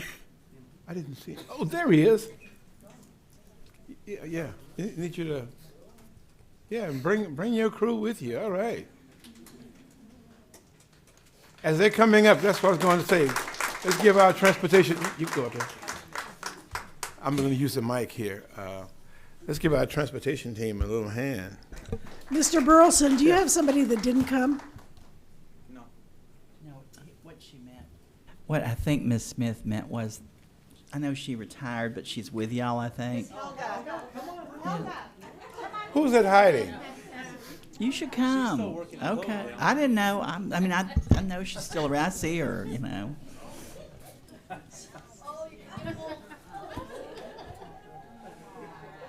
There you go. He's the best bus driver ever.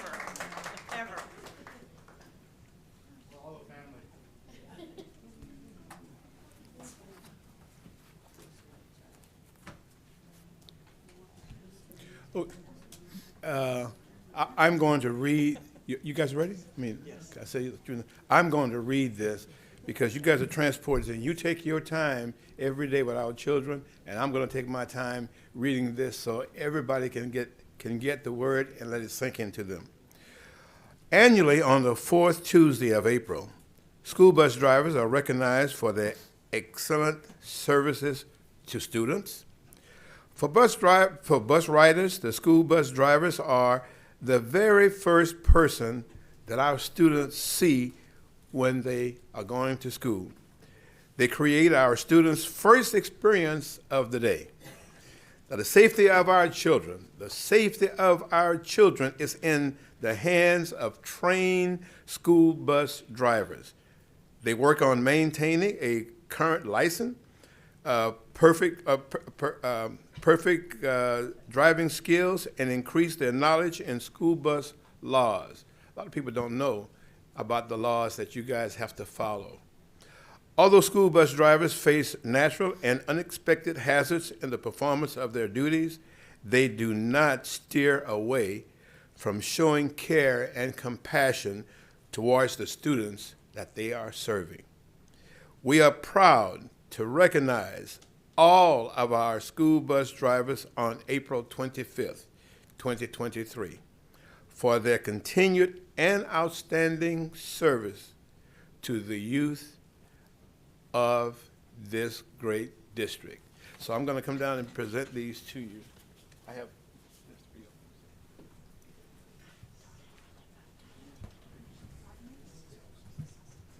Thank you. Thank you so much. Thank you. Thank you. Misty and I are retiring, both with 30 years with the district. We're retiring. Well, there you go. It's okay. Thank you. Yes. Since I was 24. I've been here since I was.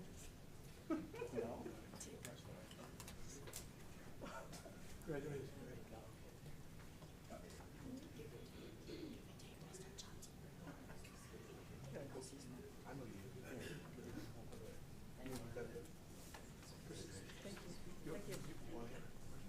Absolutely. So it's with a lot of pride and honor that I'm up before the board, cabinet, and Dr. Kedziora today to celebrate the efforts of our school bus drivers. What they put in daily, we have some tremendous things and exciting things happening in the transportation department, and it's all because of the efforts that are backed by our 114 school bus drivers within this district. It's their daily efforts and their commitment to our students that make this whole thing work. And before us today with Misty Rose and Chris Hughes is over 61 years of service to the Moreno Valley Unified School District students. And that's something I'm very proud of and I think should be celebrated. So, and I want to give them both an opportunity to talk. So thank you very much for your time.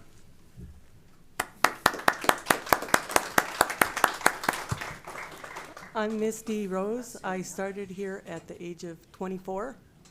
I've been here 31 years. This is family to me. I just want to thank all of you for supporting our department. Thank you, boss, for everything he's brought in new. It's been a ride, up and down. It's been good, though. I'm going to miss everybody. I don't want to cry. Thank you.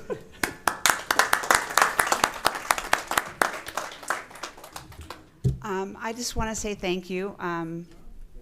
I've lived in this community for a long time. I've owned 3 homes here. My daughters went to school here. I have 2 grandchildren in the district. My granddaughter Isabella is in Mr. Chris's class at Landmark, and she's autistic, and she can read and write. And my granddaughter Emily is at Vista Del Lago, and she's a 4.3 GPA student, and she's on the volleyball team, and she's vice president of the book club, and she can read and write as well. You know, my mother was an English teacher. I would like to ask one thing, or 2 things. I'm going to do some shameless plugs here while I'm up here, since this is the last time I'll be up here addressing you. If you could fix the air conditioning in the gym at Vista Del Lago, the volleyball games are so hot. And also... That'll happen this summer. Will it? Thank you so much, because as a grandparent who goes to the games, I would really appreciate that. And also, with all the beautiful improvements you're doing at all the schools, I was going to ask for a swimming pool for Vista Del Lago, but I think I'd rather request a aquatic center now, because the improvements you're making are so wonderful that I think that they deserve that. They're the only school that does not have a swimming pool, or an aquatic center we need, excuse me. So I would love to have that. But I've loved working for the district. It's been a great ride. And like Misty, I'm going to miss it. And Jim's been a good boss. So it'll be interesting not waking up at 3:30 in the morning for the first time in 26 years that I've been at least a driver. Thank you. Please come up. We'd like to shake your hands.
right, next up, we have E7C Resolution Number 2022-2385, Adult Education Week, April 17th to 21st.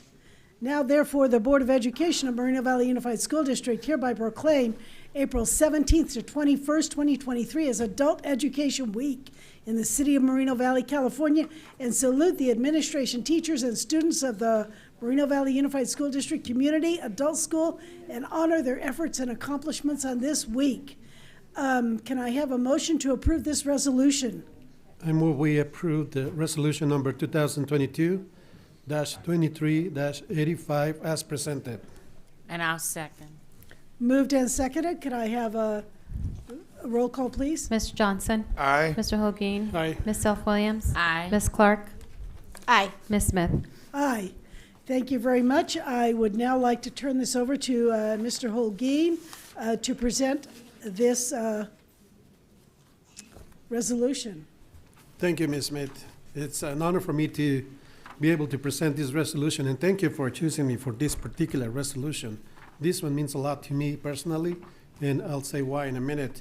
But before I do that, I would like to ask Ms. Latosha Brown, Director of College and Career Readiness, Ms. Elsa Magana, Principal, Adult Education, and Ms. Irma Sandoval, Student, Adult Education, and Parent Ambassador to come forward, please, to the podium.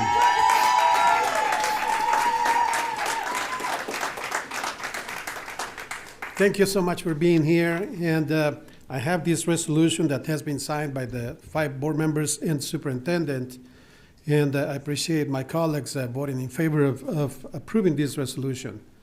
The Moreno Valley Unified School District's Community Adult School provides a unique and vital role to our community. Not only does it allow adults to complete high school studies in their own time and at their own pace,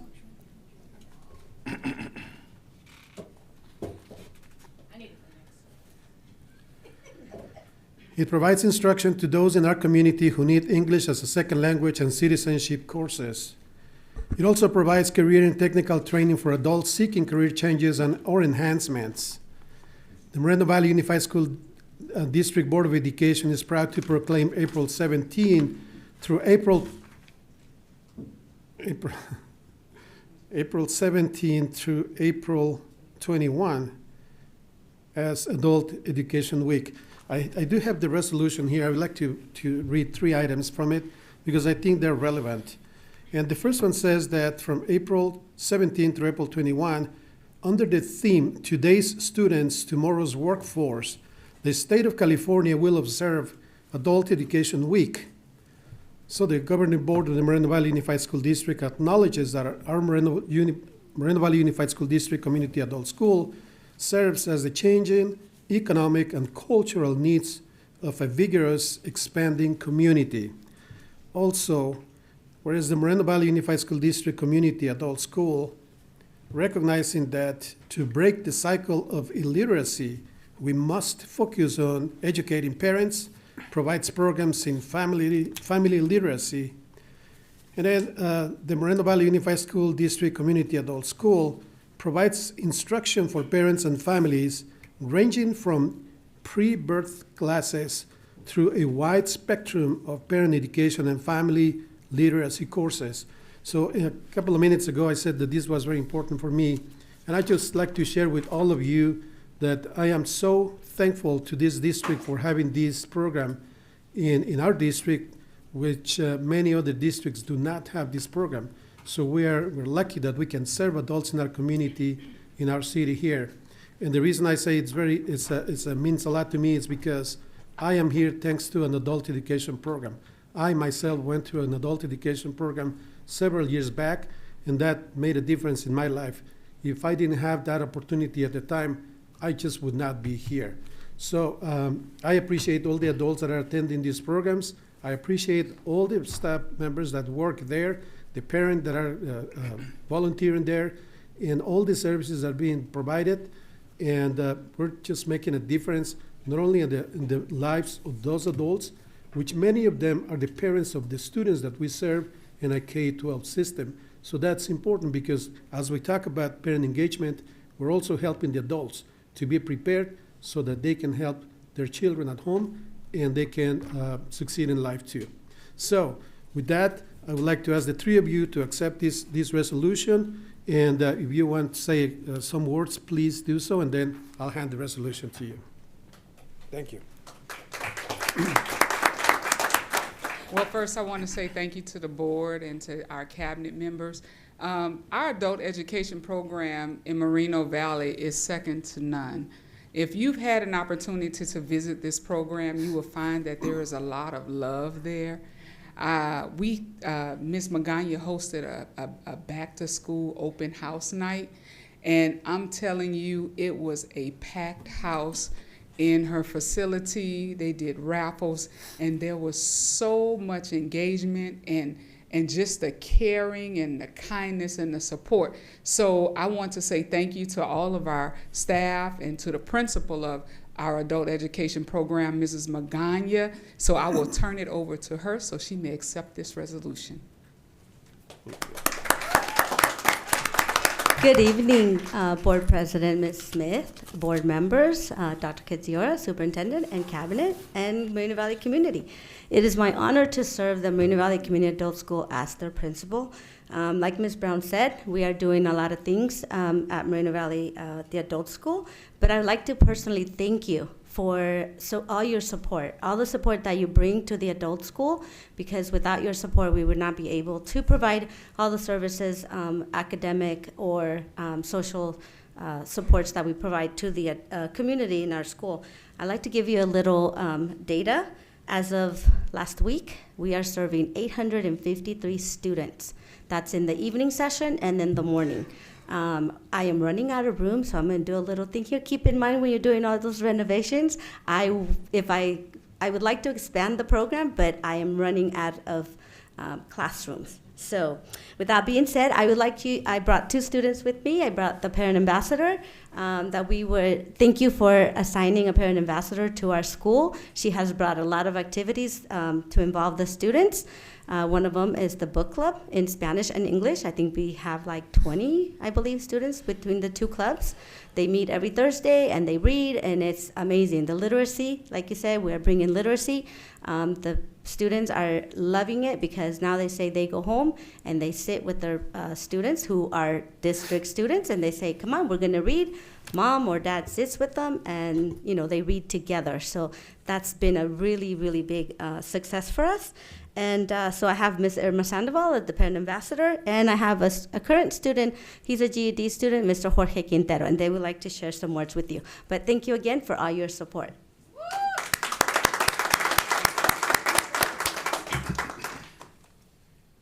Good evening, President Smith, board members, Dr. Kadziora, Irma Sandoval, parent ambassador at Moreno Valley Community Adult School. It's my pleasure to be here and an honor receive the resolution. I just want to say thank you for for all the support that we receive from you. Thank you for support, education, adult education. It's my second time here, so I'm nervous. I'm sorry. You're doing good. You're doing good. Yes, like a parent ambassador, I say thank you. Thank you for all your support. Thank you for the programs, and thank you for everything that you give us. Like a student, because I taking classes at Moreno Valley Community Adult School, I want to say it is one of the points I'm here, because I'm taking the class how to speak, and I love it. And it's only one school, the Moreno Valley Community. We are like a family. We are together. Like I always said, if you have a good leader, you have a wonderful solutions. So now here's our friend Jorge. So thank you.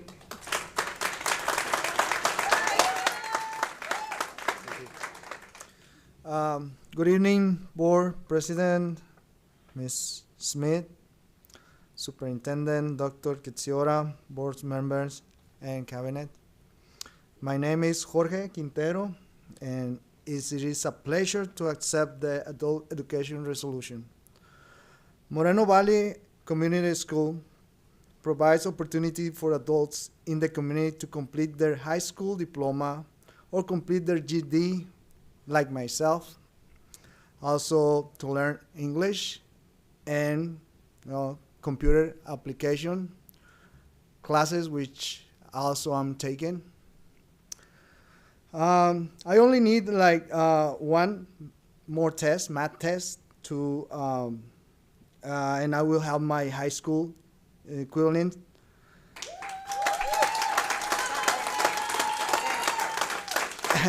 And I'm taking my test next month, and I will graduate this semester. I want to thank you for your support to adult education. Thank you very much. I appreciate it, and I know my classmates also do. Thank you. And let me just add, he had 2 of the GED tests, and he passed them with honors, above 165 on his test scores. So he's doing great. Thank you. I'd just like to say a couple of words, and that is that one of the graduations I really love to go to is adult education, because these are students that have gone a little bit extra, that for some reason were not able to graduate from high school at 18, and now they've gone back and they're getting that diploma, and it's so rewarding to see them finishing their high school diploma. So thank you for being here.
Next up, you're going to think these resolutions are going all night, but we do have a couple of more.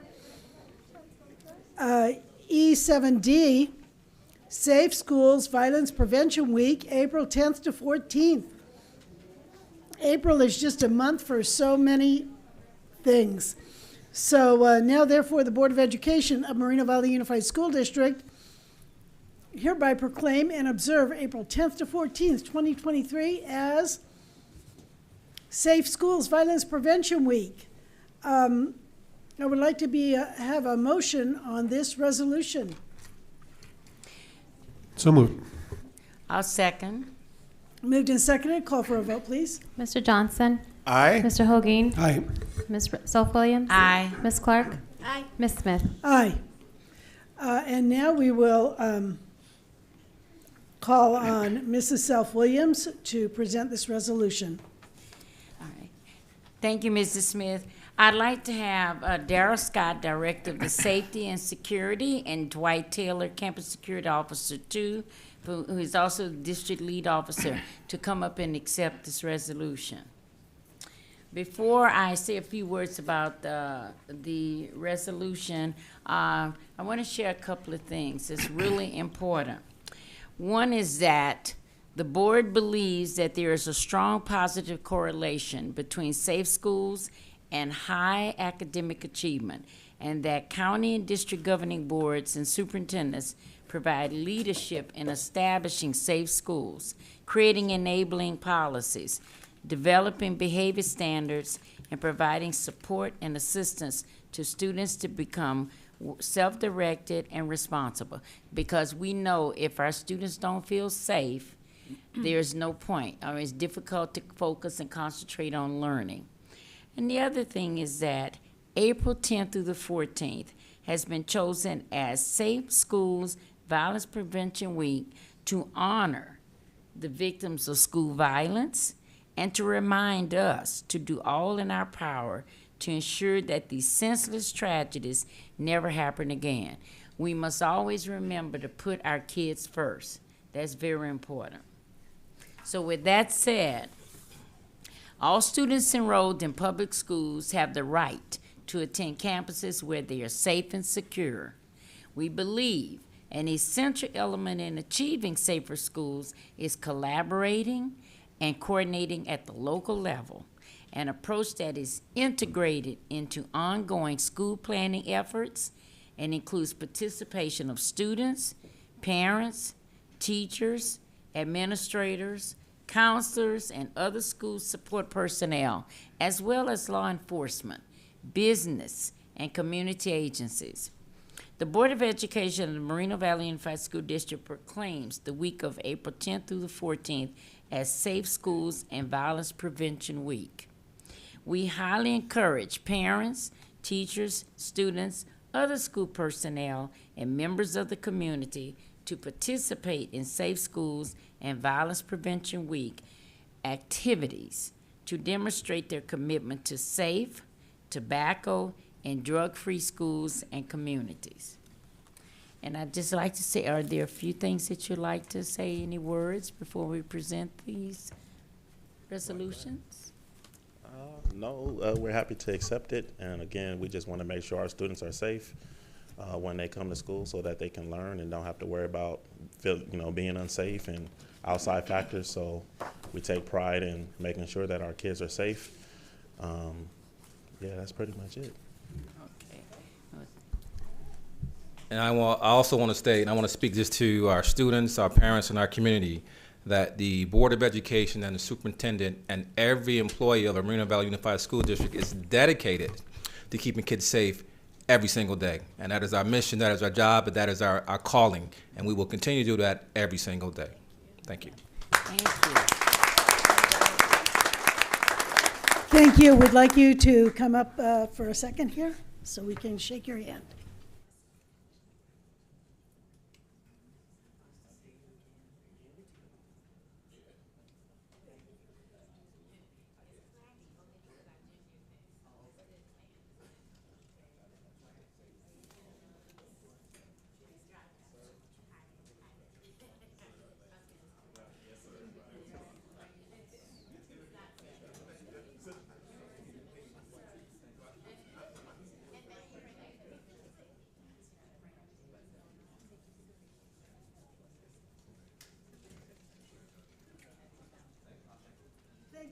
Very much. Moving on, we have resolution number 2022-2387, National Child Abuse Prevention Month, April 2023.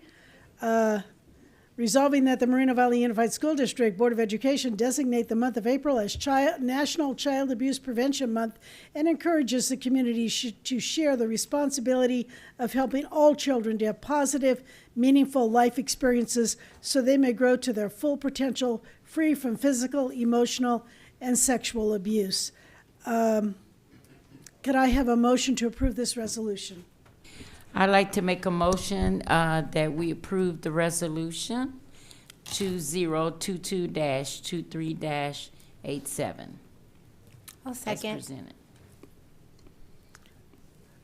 It's been moved and seconded. Call for a vote, please. Mr. Johnson? Aye. Mr. Holguin? Aye. Ms. Self-Williams? Aye. Ms. Clark? Aye. Ms. Smith? Aye. And so Mrs. Clark will present this resolution. I'd like to invite some of my favorite people up. Mrs. Jasmine Fincher, Coordinator of Student Services, and Mrs. Mary Cardenas, School Social Worker, to accept this resolution.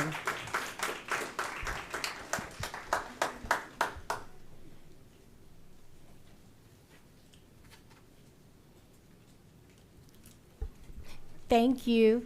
The Moreno Valley Unified School District Board of Education, along with the National Committee to Prevent Child Abuse, NCPCA, designate April as Child Abuse Prevention Month. National Child Abuse Prevention Month recognizes the importance of families and communities working together to recognize and prevent child abuse and neglect. We understand that districts have a responsibility to provide a safe school climate and that child abuse and neglect is a threat to the community's way of life. Therefore, during the month of April, more than any other, we encourage the community to share the responsibility of being alert and helping all children have a safe, positive, and meaningful life experiences so they may grow to their full potential. So thank you, and would you guys like to say any words? We would. Well, good evening, board, members of the board, board president, and Dr. Katsiora, as distinguished guests. The welfare and just not even physical but emotional safety of our students is a priority in student services, but also district-wide. And it's an honor to accept this resolution on our behalf. It takes a village, and so standing with me is one of our on-the-ground floor social workers here, Ms. Mary Cardenas, and just really partnering with all our educational partners to bring forth all these meaningful, positive, meaningful life experiences that you talked about and we heard today. So I'm going to give it to Mary. Thank you. So although we're using April to recognize Child Abuse Prevention Month, just know that our school district has been in this work for a long time. If you notice, safety of our children has been a theme for all our resolutions, and we need our community, our students, our staff, and each other to continue the work to prevent child abuse prevention. So thank you so much for recognizing, and please don't stop. As Dr. Katsiora says, if you see something, say something. Thank you. Thank you. We'd like to ask you to come up for so we can shake your hand. Okay.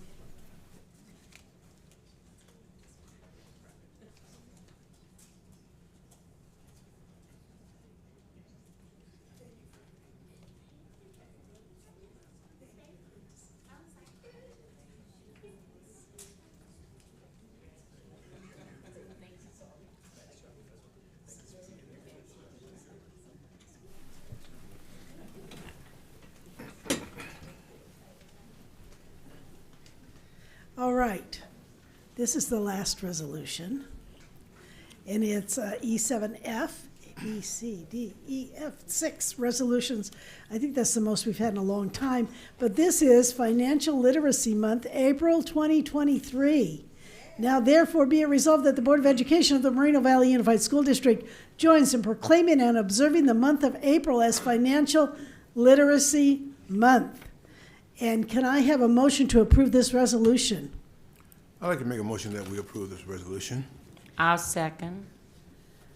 So it has been moved and seconded. Call for a vote, please. Mr. Johnson? Aye. Mr. Hoageen? Aye. Ms. Self-Williams? Aye. Ms. Clark? Aye. Ms. Smith? Aye. And I will present this motion myself. Financial literacy is such an important part of our students' lives. If students enrolled in the Moreno Valley Unified School District increase their personal finance knowledge and skills, we believe the financial well-being of the district, the country, and the world would improve.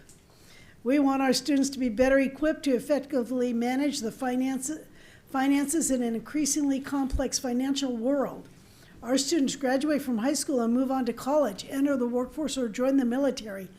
Many of them might not have someone to teach them about financial literacy or to discuss its importance. We want to support them as our future leaders by increasing awareness and sharing resources with them about financial literacy skills. On behalf of the Board of Education, we are proud to designate April as Financial Literacy Month to help raise public awareness about the importance of financial education. I'd like Ms. LaToisha Brown, Director of College and Career Readiness, to come forward to say a few words to us and accept this resolution. And it looks like you have someone with you, Miss Brown.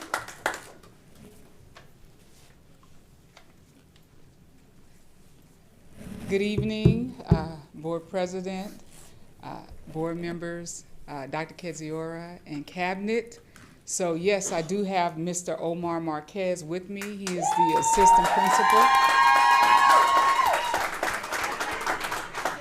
over counseling at Valley View High School. So I just want to say thank you for taking the opportunity, allowing us the opportunity to recognize Financial Literacy Month.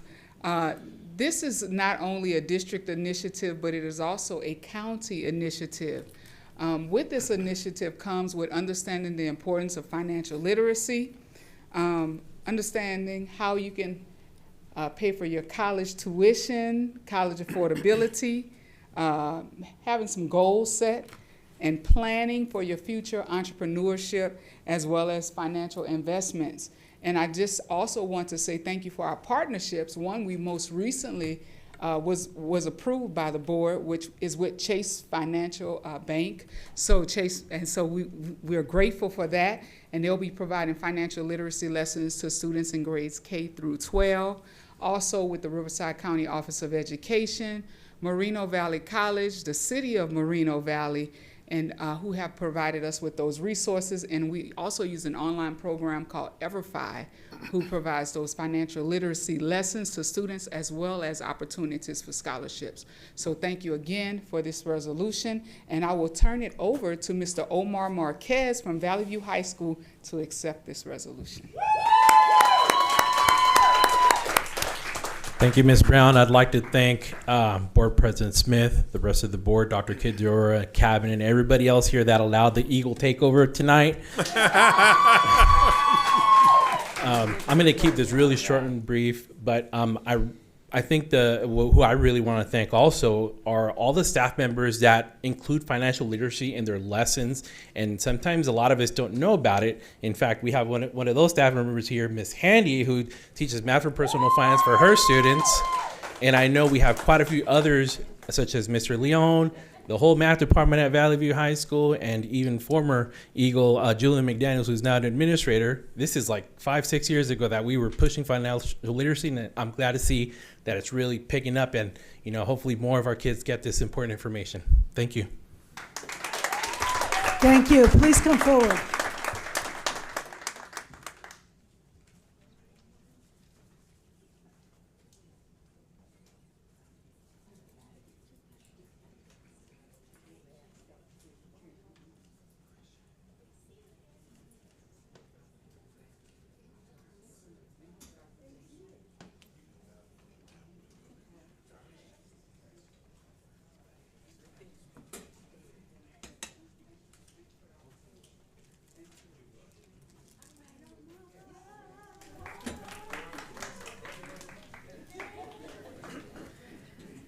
Thank you to all of the recipients of these resolutions tonight. Thank you for being here with us.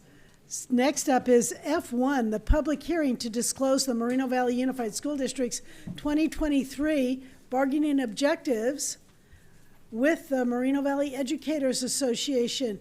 Dr. Verde, do you speak before we open the public hearing? You can open it first, Ms. Smith.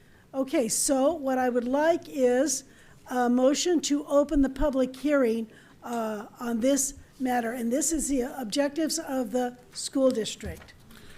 I move that we open the public hearing regarding the 2023-24 bargaining objectives of the Moreno Valley Unified School District with the Moreno Valley Educators Association. I'll second. Moved and seconded. Could I have a call for the vote, please? Mr. Johnson? Aye. Mr. Hoageen? Aye. Ms. Self-Williams? Aye. Ms. Clark? Aye. Ms. Smith? Aye. All right, Dr. Verde, up to you. Thank you so much, Ms. Smith. As you mentioned, this is part of our process for starting the new negotiation cycle with our associations. And this evening, the district is presenting the highlighted or the sunshined articles that we'll be presenting to the Moreno Valley Educators Association as we start this next bargaining cycle. And this is a legal requirement as part of the legally required collective bargaining process. For our purposes, the district is highlighting Article 22, leaves of absence, Article 7, which is salaries, a reopener. Article 8, benefits, also an automatic reopener. And Article 9, the school calendars. Thank you. All right, is there any discussion of this item? What? Are there any public comments on this item? This is on the school district proposal. He told me to have somebody talk. All right. I need a motion to close the public hearing. Madam President, I move that we close the public hearing. I'll second. It's been moved and seconded to close the public hearing. Call for a vote, please. Mr. Johnson. Aye. Mr. Holguin. Aye. Ms. Self-Williams. Aye. Ms. Clark. Aye. Ms. Smith. Aye. All right, next up is F2, adopt the Moreno Valley Unified School District MVUSD 2023 bargaining objectives with the Moreno Valley Educators Association. This is MVEA's proposal for us. Let's have a, are we opening it again? Okay. I think the second one, Ms. Smith, is to adopt the ones that I just presented. Oh, this is to adopt Yes, ma'am. these objectives. Okay, I'm sorry. So let's have a motion to adopt our district's objectives, and then we'll go on to the Educators Association. I'd like to make a motion to adopt the district's 2023-24 bargaining objectives of the Moreno Valley Educators Association. I second it. Moved and seconded. Call for a vote, please. Mr. Johnson. Aye. Mr. Holguin. Aye. Ms. Self-Williams. Aye. Ms. Clark. Aye. Ms. Smith. Aye. Okay, now we're moving on to F3, which is the public hearing to disclose the Moreno Valley Educators Association bargaining objectives initial proposal. So can we have a motion to open the public hearing on the MVEA proposal? Madam President, I move that we open the public hearing regarding the Moreno Valley Educators Association's 2023-24 bargaining objectives. I'll second. Moved and seconded. Call for a vote to open the public hearing. Mr. Johnson. Aye. Mr. Holguin. Aye. Ms. Self-Williams. Aye. Ms. Clark. Aye. Ms. Smith. Aye.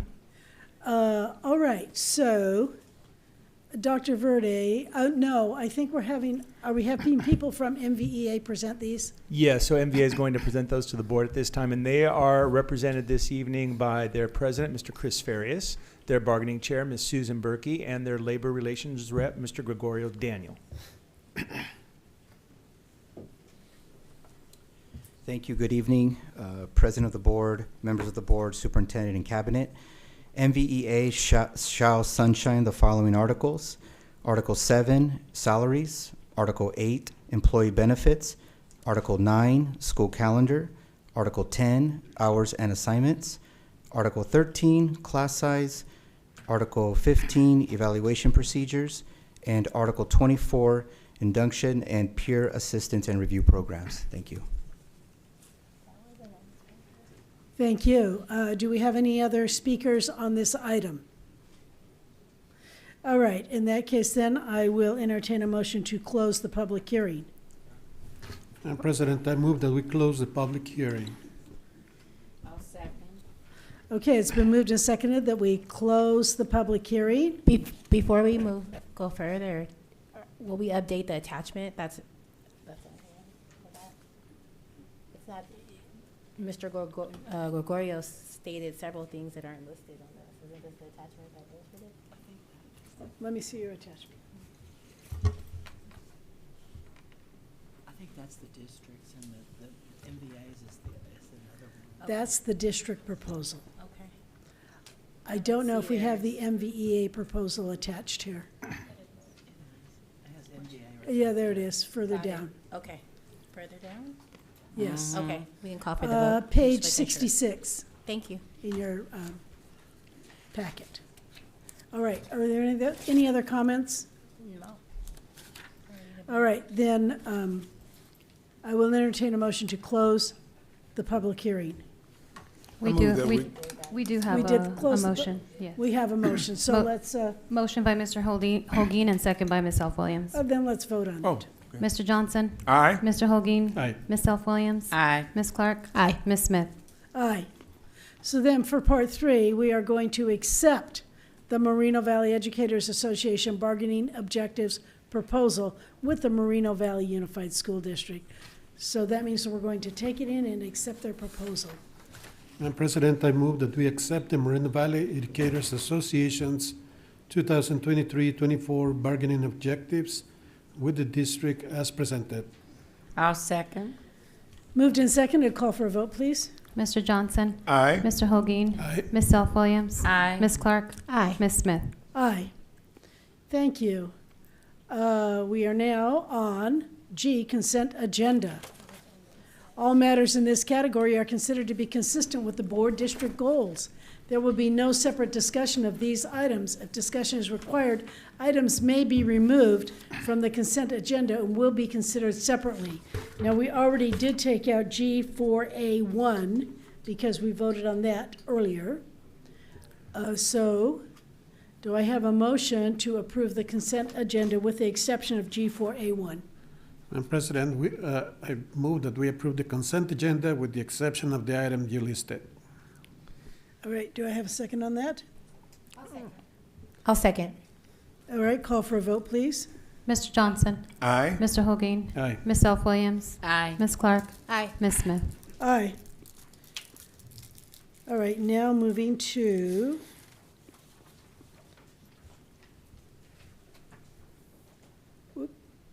did not go.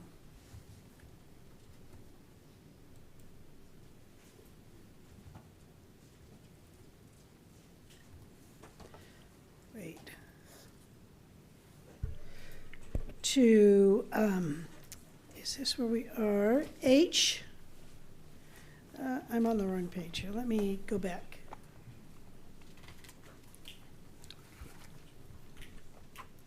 We now are on H, discussion informational items. H1, discussion on re-engagement strategies for the school year 2022-23. Dr. Kedziora. Thank you, Mrs. Smith. I'd like to ask Dr. Dana Dunhams to come forward and just be at the podium just a minute while I go through this. Thank you. This is a very important area in our school district because, as we've heard, coming back from the pandemic, a mindset that we need to create is that we want students to come to school. And I'm going to show you some data that Dr. Dunham shared with me that you're not going to like, but we need to put it out there because we need our students to come to school. So I asked Dr. Dunhams to get me some data because I was curious because I didn't know exactly how many students were coming to school. I know we're struggling with our average daily attendance, and it was at 95%, and now it's at 90%, and that's just squeaking. But we have a 246% increase since 2018-19 in chronic absenteeism.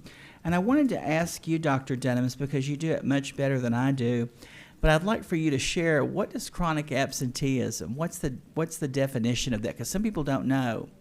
Absolutely. So, good evening. Let me start there. It's been an excellent evening of celebration and stuff, and unfortunately, this is something that our district is working on collectively and collaboratively, but I would like to just say good evening to our board president, Ms. Susan Smith, our amazing Board of Education, our superintendent, Dr. Kedziora, our cabinet members, and our MVUSD family. So, chronic absenteeism is defined by a student missing 10% of the calendar school year. So for us, we have 180 days in our school year.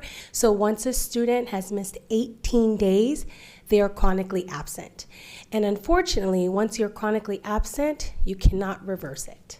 So that's what we're discussing when we're discussing chronic absenteeism. Thank you. So I want y'all to know that Tony Thurman, who's the state superintendent of public instruction, had me do a webinar for the state on re-engagement strategies. And this is where I learned more about our district than I wanted to know. But I think it's important for us as a community and as a board to recognize this, because this is one of the largest areas of improvement that is needed. We need students in school, and there is and I'm going to and I want to thank you again for all of this, because as I said, I asked a lot of questions and you gave me a lot of data. So on the next slide, the district's current chronic absenteeism rate is 28.4%. I can hardly say it. But would you, Dr. Dunhams, go through those opportunities there that your team and that you're helping schools develop and supporting them? Because this does take everyone to make this happen, and there are so many things that we can do, but we have to talk about this over and over, because there is a mindset that we have to change within our community and our school district about coming to school. Absolutely. You hit the nail on the head when you said everyone. It is all of us are working collaboratively under leadership of our superintendent and our board support to just encourage our students, motivate our parents, and get our kiddos into school. So our chronic absenteeism rate from last year was 40.2%, and we're currently sitting at 28.4%. It sounds good, but we, of course, want 100% of our students coming to school, right? Absolutely. So we are making, through our collaborative efforts, and we have an amazing team in student services. Our coordinators back there, our child welfare and attendance coordinator, Tam Beelan's back there. Our social workers are working at the site on the ground, just encouraging students, talking to parents about opportunities. But some of them that we have listed here this evening as our independent study opportunities. So when we returned back from our pandemic, from the school closures, we were still, working with students who were getting COVID. Our staff was getting COVID, and our students were missing school. And we didn't necessarily have a succinct system on how to ensure students were still able to, be a part of school and not be counted absent while they were at home. They were still getting their learning. Teachers were still communicating, but so that we didn't have their absence actually count against them because they weren't able to be at school due to, maybe having COVID or being ill. So we have increased those opportunities this year. We have a system in place that's working. We are working with our attendance teams. There's a standing meeting every single Wednesday with Mr. Beelan to make sure we're supporting our sites and encouraging our students and our parents to understand that just because students have to be home because they're sick doesn't mean they have to lose their attendance. In addition, we have this school opportunity report, which includes lists provided to our sites on students who are close to being chronically absent. So the biggest thing is getting ahead of it, making sure that we're communicating the data, raw data to our principals, to our assistant principals, to our attendance teams, so they are able to actually monitor our students as they're moving towards those 18 days, because it could happen anywhere in the school year. And once you hit it, again, we cannot unfortunately undo once a student is chronically absent. So again, Mr. Beelan, I have to give him a shout out because he is working close with our TIA, our technology team, to make sure we have this data to the site so they're able to monitor our students, get those phone calls going, call in students, have rallies or attendance so we can get kids excited, engaged, and wanting to come to school.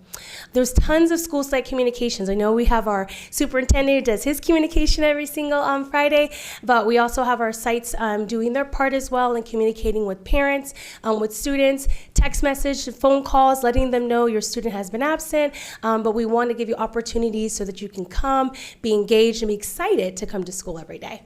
We also have incentives. As we know, a friendly competition is always a good thing. So we have our weekly perfect attendance lottery where our students have the opportunity to earn prizes such as iPads, Nintendo Switches, or Nintendo Switch line. This happens at the site. The teams take complete onus of it.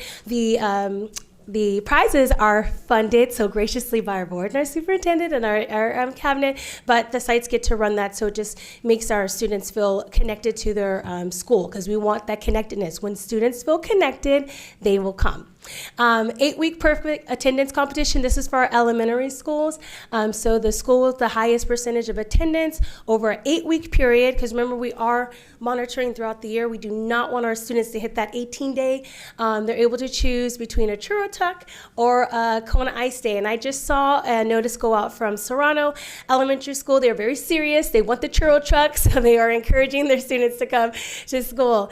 In addition, and I mentioned it briefly, but we have 3 of the most amazing and dedicated attendance clerks in student services who are going out to the homes, checking all the time to see if, if there's something going on, we can assist with the families and the students to get them to come to school. We also have our social workers, and I met one of them earlier this evening, who are also doing these home attendance checks. Once we see that there's students are not coming, we're calling. We're texting, but if we're not meeting them, we're not communicating with them, we are going to them to see what is taking place so we can see how we can support them. There's been 1,002 attendance home visits conducted this school year, and we are still going because it's important to us. We want our kids to come to school. And then there's this really cool thing happening at middle school. It's called I'm Running with the Pack, and it really is based upon attendance. It really pushes for attendance for our students to come. And as you can see, this was implemented and collaborated through that PLC with our middle schools and with our principals, and this is their current chronic absenteeism rate. Landmark Middle School, shout out, they are in the lead right now at 21.3%. It is lower than the overall middle school chronic absenteeism rate is lower than our district rate right now, but they are doing very well. Our elementary schools are at 31%, so we're gonna give them extra love. We're gonna go out there and talk to them and see what we can do to assist, because that's what student services does. And our high school is at 20.85%. So we are making gains. We are, going out to our community. We are making sure our students are excited about coming to school. We are working collaboratively, and you will see this decrease even more as we continue our collaborative efforts. Thank you. I didn't know if y'all had any questions or anything you'd like to ask about this, because this is an area that is definitely, and this is not just Moreno Valley Unified, this is all districts that are struggling with this. And there's a mindset that after COVID that changed sometimes what people feel about when they come to school or don't come to school. And so that's a culture shift and a mindset that we have to shift. And that's why this is being repeated over and over about re-engagement strategies, because we need to remind people we want them here. And sometimes they think it's just because of the funding, but it's because if you're not here, there's gaps in learning, and we want to prevent that. So I didn't know if y'all had anything you wanted to. I have something to say. Thank you. That was so great, Dr. Dunham. I love your plan. But I'd like to encourage Dr. Kathira, if we can keep this in the Friday memo. I noticed that we have it in there, and I look at it. Just keep it in there if we could keep updating, because it's a little bit off from Friday till today. The numbers change, so I can see it's very, very important, and it's something that we definitely need to be mindful of. And thank you. And do you have a way to capture your metrics? Or are you just going to show us the percentage every week, or how's that going to go? Yeah, so we work with our TIA, with our Technology Innovation Assessment Department, and we ask them to just continue to run it for us because we can run it directly from Q. So our absences are reported in Q. So yes, we are keeping up with that data. Absolutely, Ms. Clark. Thank you. Yes. Dr. Dunham, I had a question. Yes, ma'am. The very first thing that you have, when we look at the district current chronic absenteeism rate at 28.4%. Okay, increase independent study opportunities.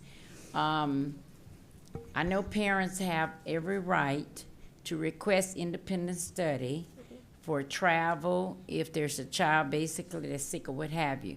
But my question is, what are we doing to deter that so that we don't have an increase of teachers putting together independent study packets? We want our children in school. So what are we doing to deter that? Well, we're providing parents with the opportunity to, not the packets per se, but the virtual learning continues on because we moved primarily to virtual, and we're just working with them. So if a parent is saying, I need a student off for this amount of time because we're going on vacation, we just support them. We're not necessarily saying they can't do that, but we do talk to them about the long-term effects, because I do believe, and we do believe, that providing information and resources and understanding about what does it mean when a student's not in person does help them kind of consider consider when they're taking their vacations. In addition, we have had some parents who just didn't have transportation. You know, I have to work, I have to do these things, and I'm unable to get my student to school, so we're working with providing them transportation opportunities, or perhaps if they need to transfer to a school that's closer to them, we'll do that as well. So it really is a case by case, Mrs. Self-Williams, and we are just communicating, opening that dialogue and working with the families, because we know that we don't want to add more of a hardship. We want to actually, limit that as much as possible. I also want to add to that Susanna Lopez just hired Courtney Contreras in business services, and there hasn't been someone in that position for attendance, and I'm so grateful that she is now there. And one of the things that she is doing is reviewing all of the independent study agreements and making sure that they are completed, because one of the things, as you remember, in our audit we found was that they, and it's little things that people don't always do, but they don't check a box, they don't write in something, and that causes an issue. So it's also an education there, because there's a lot more students that are on independent study that because of the chronic absenteeism than there ever was before. But that's an important piece of this too, that she's part of that recovery and making sure that students are getting the credit for attendance. Absolutely. She's a great addition. Thank you. Did anybody else have any? I want to say thank you for all the effort. And you mentioned at the beginning, it's all. It takes everybody's effort to make this happen. And so I appreciate everybody's having anything to do with this, which is everybody.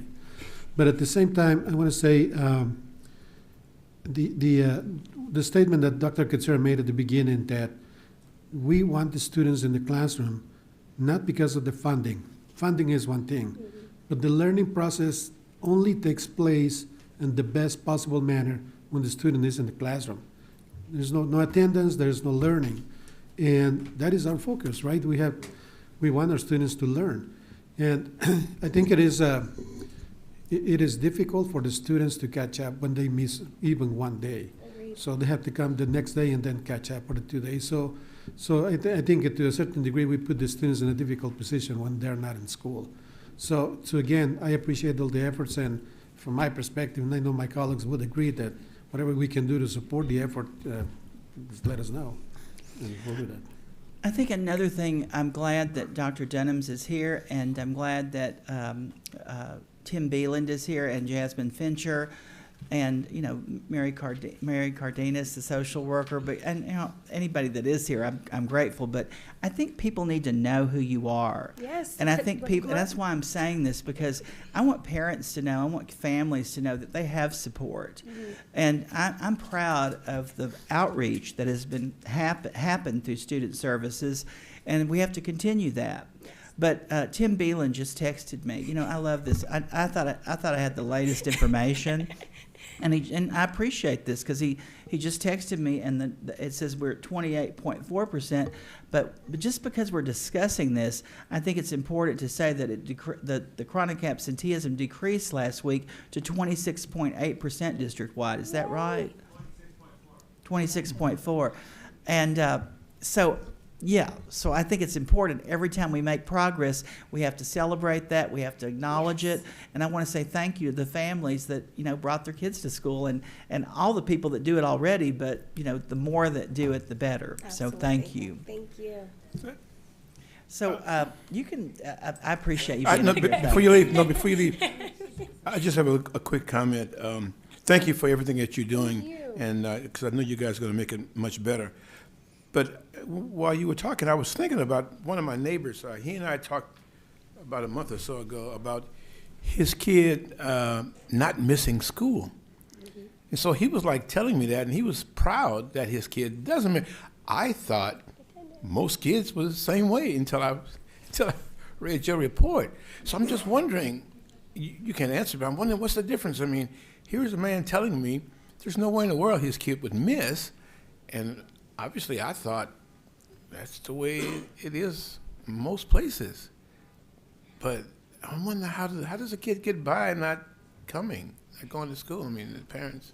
Well, we do monitor it, though. They can't just not come and we don't know. We do monitor it, but it goes back to really communicating and partnering with the parents and understanding the importance of, as you mentioned, it's the parent who's saying that their child will not miss.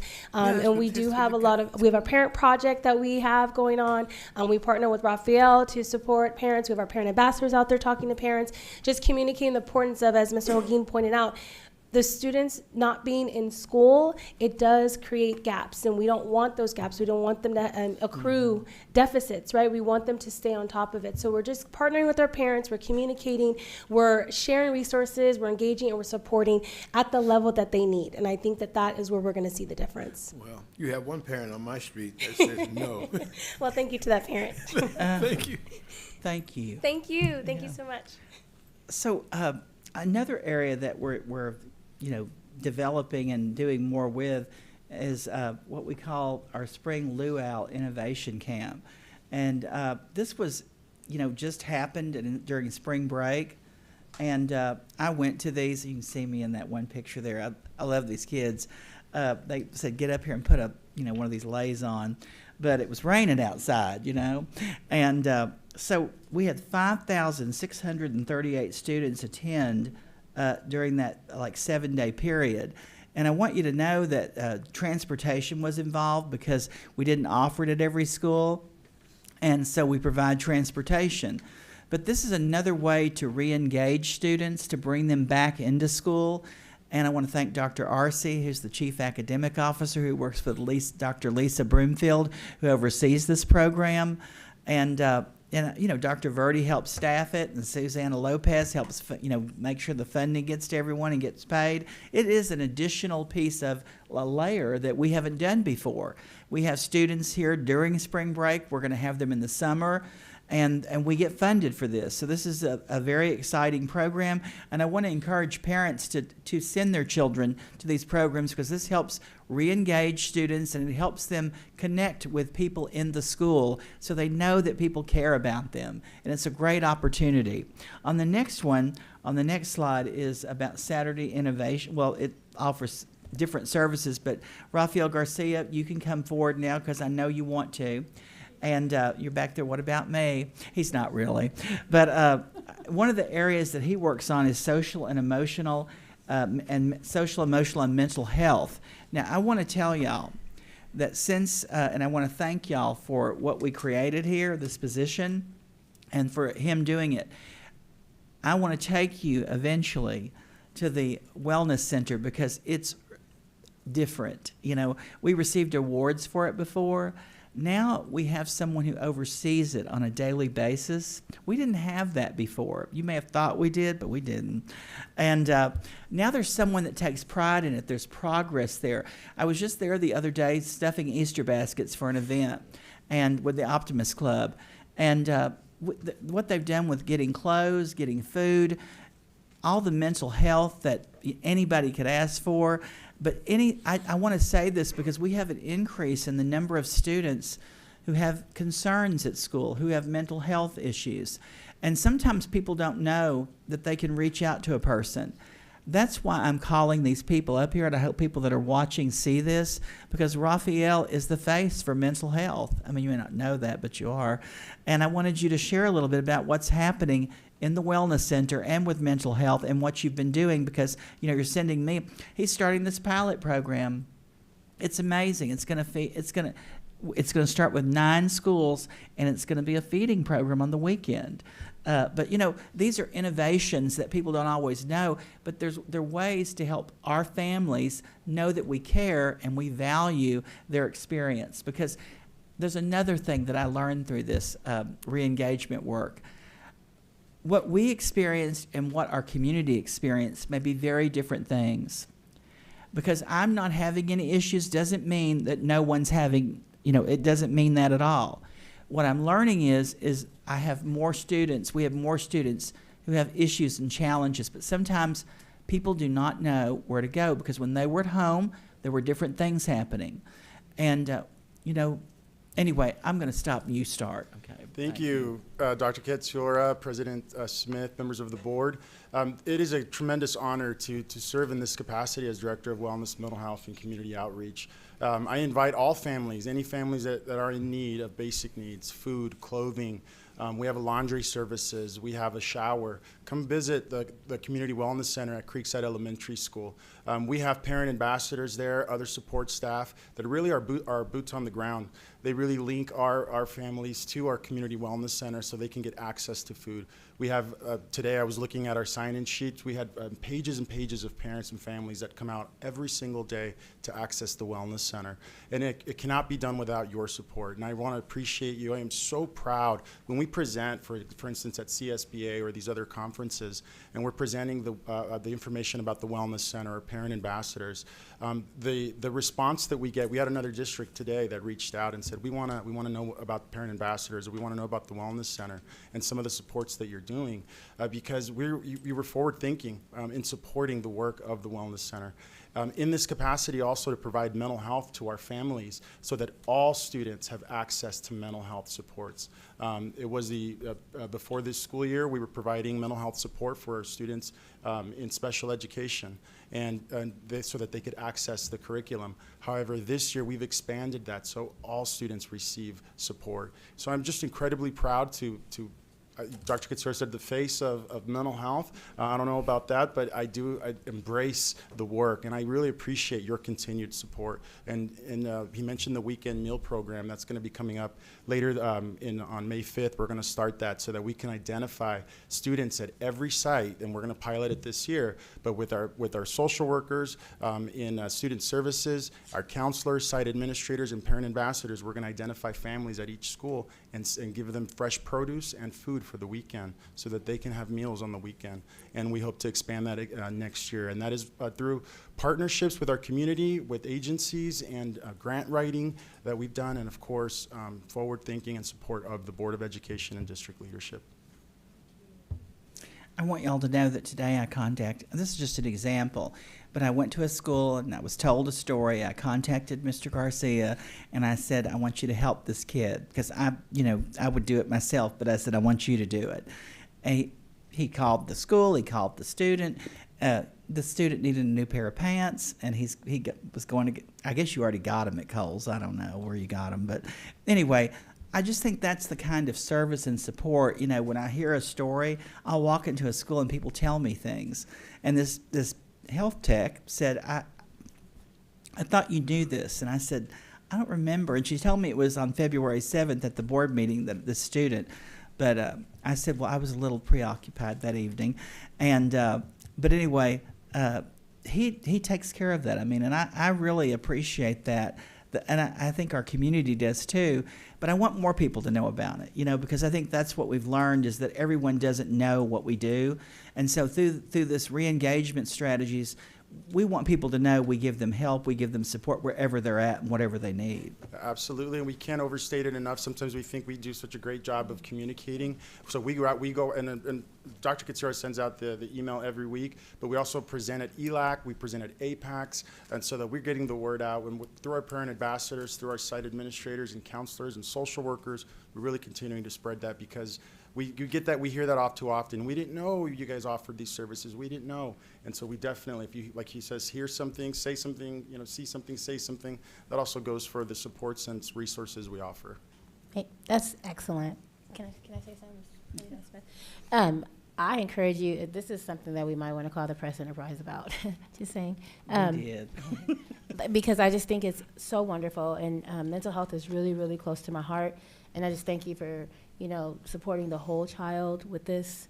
It means a lot. I really, really, really encourage us to do the best marketing ever on this. It's really important, because I want everyone to know that there are resources. There are so many kids that don't know and need this support, and you're offering it. And, I appreciate your hard work on this. So. Thank you, and I can't also overstate that it's not one person. I mean, Yes. I'm bugging every single person, I think, in this room. It's a collaborative effort across the district, and our departments do tremendous work to bring this work to our families. Well, another area I want to point out, and I want to thank Student Services, all of you back there, because you work collaboratively with Mr. Garcia, And that's what the dream was, to see the vision that you work together to give, like Mrs. Clark just said, the whole child. We're not working with one piece. Everybody's, trying to give everybody everything they need. So I cannot thank you enough. Thank you. Thank you. I want Mr. y'all- Garcia, I did have a question. Okay. When I think about all the, because I remember being over there during the, right before the winter break. Winter Wonderland, And yes. I had an opportunity to go in and see the closet. I call it the closet, the room where we have all of these amazing clothes. If people need a suit for an interview or what have you. Okay, are we sending out any kind of notification maybe to the parents of the community where we are taking donations? Because now it's the springtime, people start cleaning out things, we've gained weight and we can't fit things anymore. So do we send out anything, let them know that we have this, we have our place where they can come and bring things that someone else can benefit from? Yeah, I think that's a great idea. In addition to like ELAC presentations, APACs, and then sending that out, it's a multifaceted approach. I think we need to continue with that communication, and we'll definitely send more out to the school sites to let them know we're open, and we take all gently used items, new items. We do wash all the clothes that we get, all the donations we get, and we have them available for our families. Okay. All right. Thank you. I want to, on this one slide, I want to point out that last Saturday, and thank you, Dr. Arce, the Saturday Innovation Camps, there were 2,184 students that attended, and I think that's wonderful. I visited some schools, and amazing what happened on Saturday. But the one thing that I was really proud of was the innovation that Dr. Arce did, because the Parent and Student Symposium had 300 participants, and Dr. Arce said those students were there for 4 hours, so they should collect attendance for that. And I thought, innovation, like you can capitalize on different events. So thank you for that and for providing that.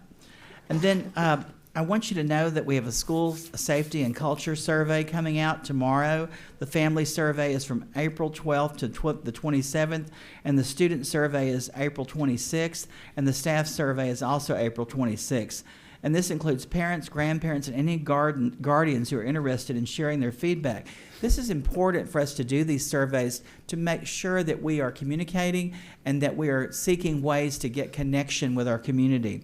So I want to thank Glenn Allegre, who's back there, who's the Director of Technology, Executive Director of Technology, Innovation, and Assessment, and Ana E. Velasco in Communications. And I know there are more people involved in this, but this is important data and information to help us know. Now, moving on to paper tutoring, and I just want to say that we're advancing in this area, but we need to do more.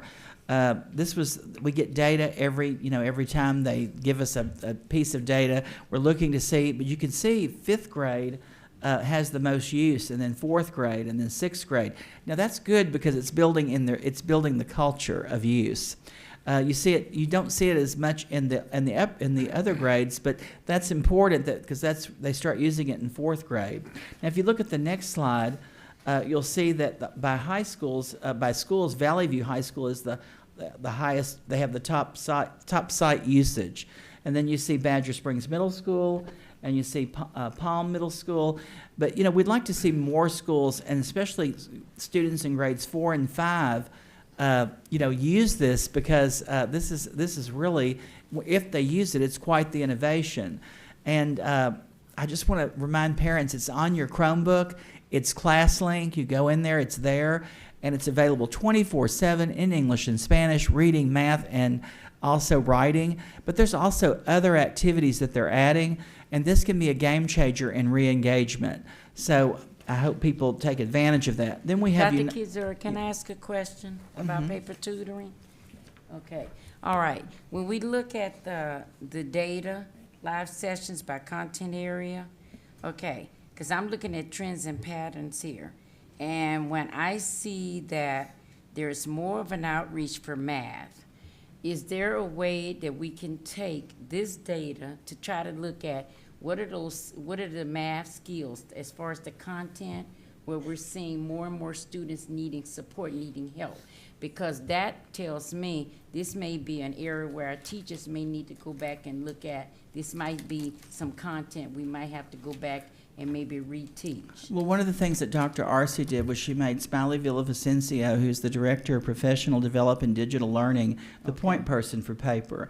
And one of the things he's doing is looking at this data like you just mentioned, and he's going to be offering professional development so that teachers have more benefit for them in the classroom. So that is happening. Okay, I appreciate that. Thank you. And then this next slide talks about United Way, which we're a partner with, and I want to thank Amy Escobar, who represents our district in this area. But these are 211 community services. All you have to dial is 211. There's a QR code, but you just dial 211, and you get free information and referral service. And it connects people to community health and human services 24/7. It serves people of all income levels, languages, and cultural backgrounds across the state. Emergency rental assistance, and provides services such as shelter, food, and health care during disasters. And I point this out because I encounter on a daily basis families that are in crisis, and sometimes they don't know. They go, I want to thank Raphael again for getting people shelter at hotels, but sometimes they don't know they can just call someone and they're going to come help them.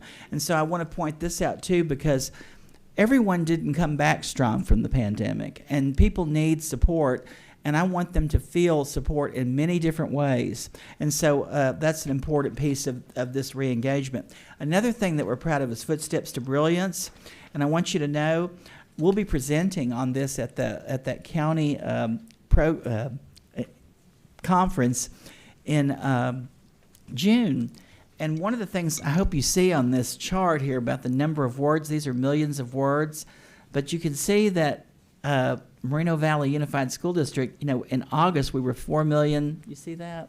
Now we're up to 66 million, over 66 million words. We're one of out of the 23 school districts, or the 18 school districts in Riverside County that use this, we are the highest in usage. And that has, strong impact for our communities and families, because this is in English and Spanish. It starts at birth. They have you could use it on your phone. There's an app, and you go in ClassLink and it's there. But another thing Dr. Arce did was she put Smiley Villavicencio in charge of this. He's the point person. So it's excellent because it connects professional development to the teachers and to the families and community, so that we're utilizing the data to capitalize on it. And that's a big piece of this. I'm going to go through the next slide, but you can just go through that one. I want to go to enrollment and registration, because this is huge. Our enrollment stabilized this year, but we want to make sure that we have outreach, because people don't remember sometimes. We have a welcome and registration center. And Dr. Dunham's, I was at the welcome and registration center today, and I noticed at the fence out there that's between Alessandra, you have this new, did you do that? Or okay. But I guess that maybe I'd never seen it, but I loved it because I thought it makes the place noticeable. So there's a registration fair that's happening for transitional kindergarten and kindergarten. This is huge. It's going to be on Saturday, April 19th. Isn't that right? This Saturday. Is that the 15th? Yes, 15th. The 15th. From 10 a.m. to 2 p.m. at Mountain View Middle School. And that's another change that I want to thank you for, because before it was held at the Welcome and Registration Center, and I think having it with Rafael Garcia's foster youth and what you're doing, I think it's going to, really mobilize people to come out and be part of this. And then there's another day on May 11th, but I just want to encourage people to come, ask questions, find out about resources and services, because this is really a wonderful opportunity. And I do want to thank the board because for your support in all these areas, because we have a lot of opportunities, but we also appreciate and value your support, because we couldn't do this without you. And it takes all of us, like I said, to change the mindset of our community and help people know we want them in school, and when they get to school, we want to help them when they're in school. Thank you. Thank you, Dr. Kaziora, for your report. We are now going to recess for 6 or 7 minutes until 9:15. Please be back here at 9:15 so we can get right back on track. Thank you.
Look at she said, he's always missing. Yeah.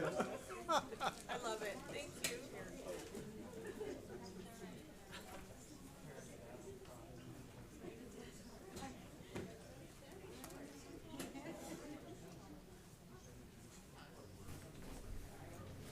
Okay, meeting is called back into order at 9:15 p.m.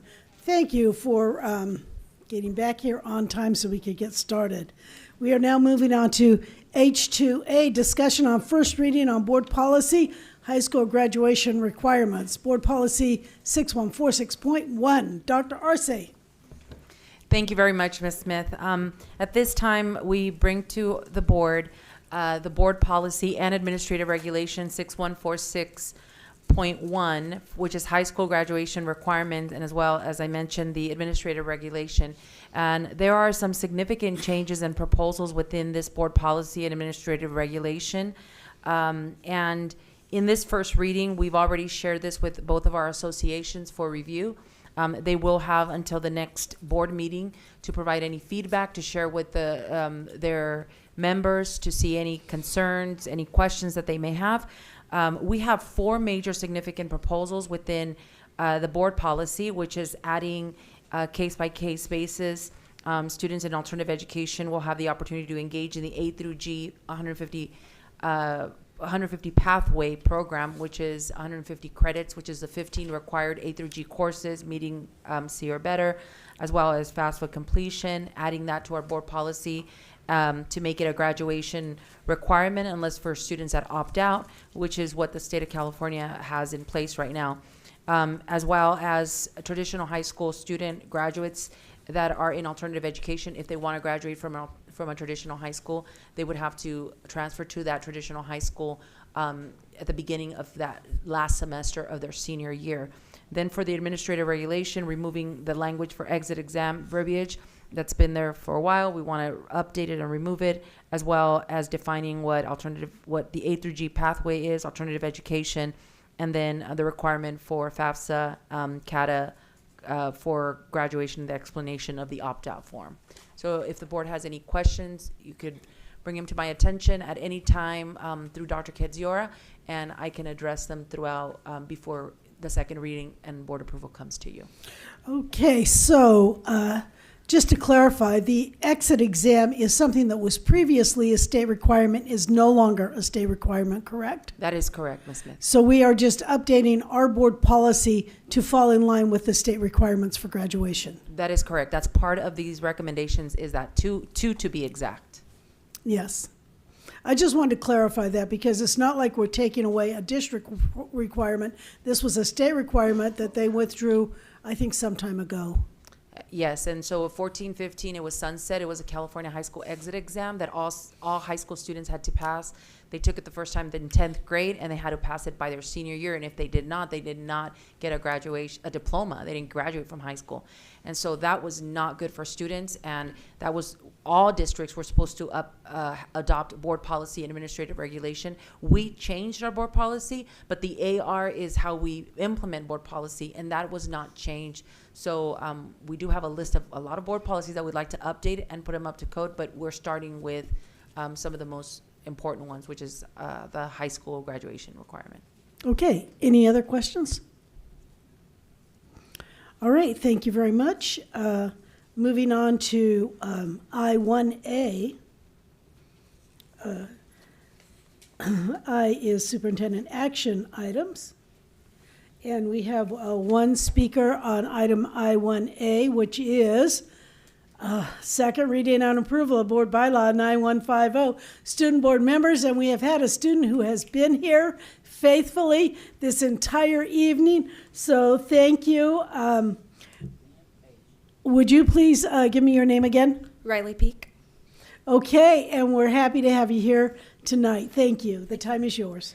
So first, I'd like to say Mr. Johnson, Mr. Holguin, Ms. Self-Williams, Ms. Clark, Ms. Smith, Dr. Kedziora, and members of the Executive Cabinet, I'd like to thank you from the bottom of my heart for making swift action in creating this policy, as it was petitioned to the Board of Education requiring you to create this policy. So I want to thank you for doing this swiftly. It's a very great policy for the time that it was taken, for the time that you all had to create this policy. So first, I'd like to point out some of the great parts of this policy. So we will be receiving a student member on this Board of Education, which will allow students, and going back to our chronic absenteeism, having a student member will increase the student engagement because it lets them know that they have a voice and that they have a reason to come to school and that they're being represented by their elected officials. Student members will be full members of the board, and a great thing is that the student member will not be liable for any actions of this board, so it would protect the student protect the student in general from lawsuits. It's great that you've added reimbursement for mileage to the students, as they do have to go out to these district events and district offices. It's also great that at district expense you'll be able to provide training to the student member, just in case there's anybody who doesn't have as much experience or doesn't know anything about student member position, to allow them to better themselves in their position. So now I'm going to move on to some controversial parts of this policy. So back when I mentioned about full members, later on, about 2 paragraphs down, it talks about how students have a preferential vote that doesn't count towards the final numerical outcome of the vote, and the student member should not be counted in quorum. It kind of contradicts, because the full member would also be all of you are full members and have full voting rights of the Board of Education and also count towards the quorum. So it's either, they'll just be contradiction. And also, the student member position can be eliminated by the Board of Education, if that's my understanding of the policy. I believe that we should have a more general aspect into where the public should be involved if the student member position is being eliminated, because the student member position gives representation to the students. While we have our student representation, which is chosen by the school, it doesn't give a student the vote on the Board of Education, the people who make policies that generally affect the district and the students. So I'd like to thank you all for your time. Thank you very much. We appreciate your comments, and we'll take those into consideration. Thank you. Where's he a student? What's your school, sweetheart? Valley View High School. Okay. All right, does anyone on the board have any input on this item? Oh, Dr. Kedzior wants to discuss it first. Okay, Well, go I mean, ahead. I don't have Go to, ahead. but if y'all want to discuss it first, then what do you want to do? Go ahead with your comments, and then we'll have our comments. Well, I just want to say this is the second reading, and you've heard thank you for making those points, because that's what I would have said. Not about the controversy, but the key points of having a student board member. So, are there any questions y'all have about this policy or what we're about to do? We're following Ed Code, we're following the law, and Eduardo Corona is here to make sure I do everything right. He's from Canyon Springs High School, and you've got a friend with you too, I see, for support. But I just want you to know that we were submitted with the petition, and we are in the timeline of following what we need to do, and then we'll hold an election that'll be at large, for the entire community of Moreno Valley, and then we'll have a student board member beginning in July 1st. All right, well, I had a question about the election of the student board member. So anyone who wants to be that student board member can put their name in, right? Yes. So as long as they anyone- meet the. I mean, would it always be a senior? So should students that are juniors now put their names in? Is it always going to be a senior? Well, we have to look at the criteria. I think so. We But need I to haven't look done at the this before. criteria, 'cause the but student needs to be in Miss- good I'm gonna let standing as Claudia, well. because, yes, you can. I just want to add something real quick. So first of all, Ms. Smith, we have to have this board bylaw approved, or That's right. second reading and approved. And then the next step will now be for the Board of Education to come out with the criteria, because you will be the ones to come up with the criteria. Oh, that so we the can have- criteria is not included in here? Correct, because we didn't even have a bylaw updated. So this is the very first process in this step. Thank you, Claudia. I was trying to say that a different way, but you did it great. Okay, great, because I would, I mean, we could have one person run from each school, but then the school with the most students is always going to win, and then no other school will ever be able to have a student representative. So I would like to avoid that by, I think someone suggested having it rotate around from school to school, something like that, where all the students would vote, but maybe a different school would be every year. It wouldn't always be the same school. That was my thought with having different different members every quarter, is that then more schools would have an opportunity to be represented. But Valley View has more students than any other school, we may as well say it. And I don't want the student representative to always be from Valley View. It could be from Valley View one year, then maybe Canyon Springs, then Moreno Valley High School, Vista Del Lago. I want every school to have a chance, an opportunity to feel like their voice is being heard. I don't know what anybody else thinks about that. We have. No, I like that. Thinking that as we create the criteria as a board, as a board, those are things that we'll be able to discuss and come up with consensus as to what it's going to look like. I would also encourage if we could reach out to the schools who have student board positions to get just different schools, their criteria and their policies, so we could review those and see what we like to implement, adopt, take away, et cetera. Yeah, and I believe you're an honor student, right?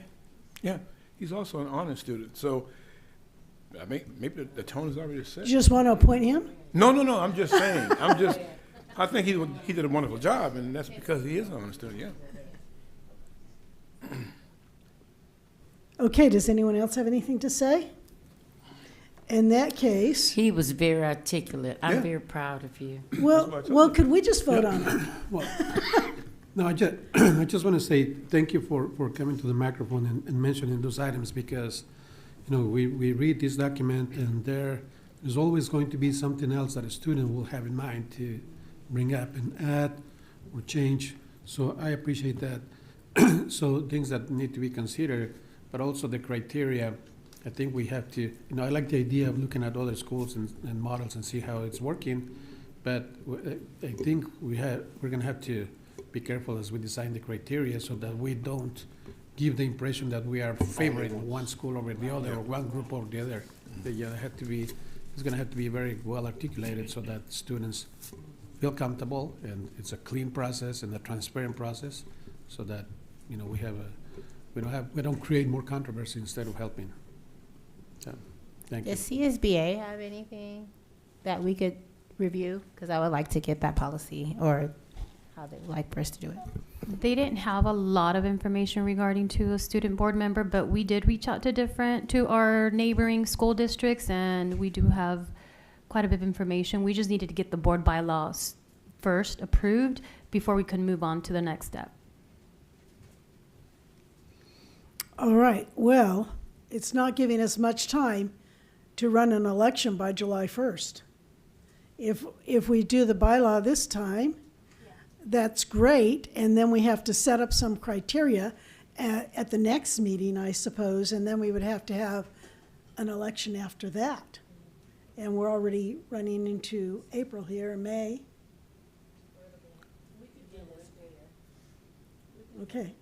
Okay.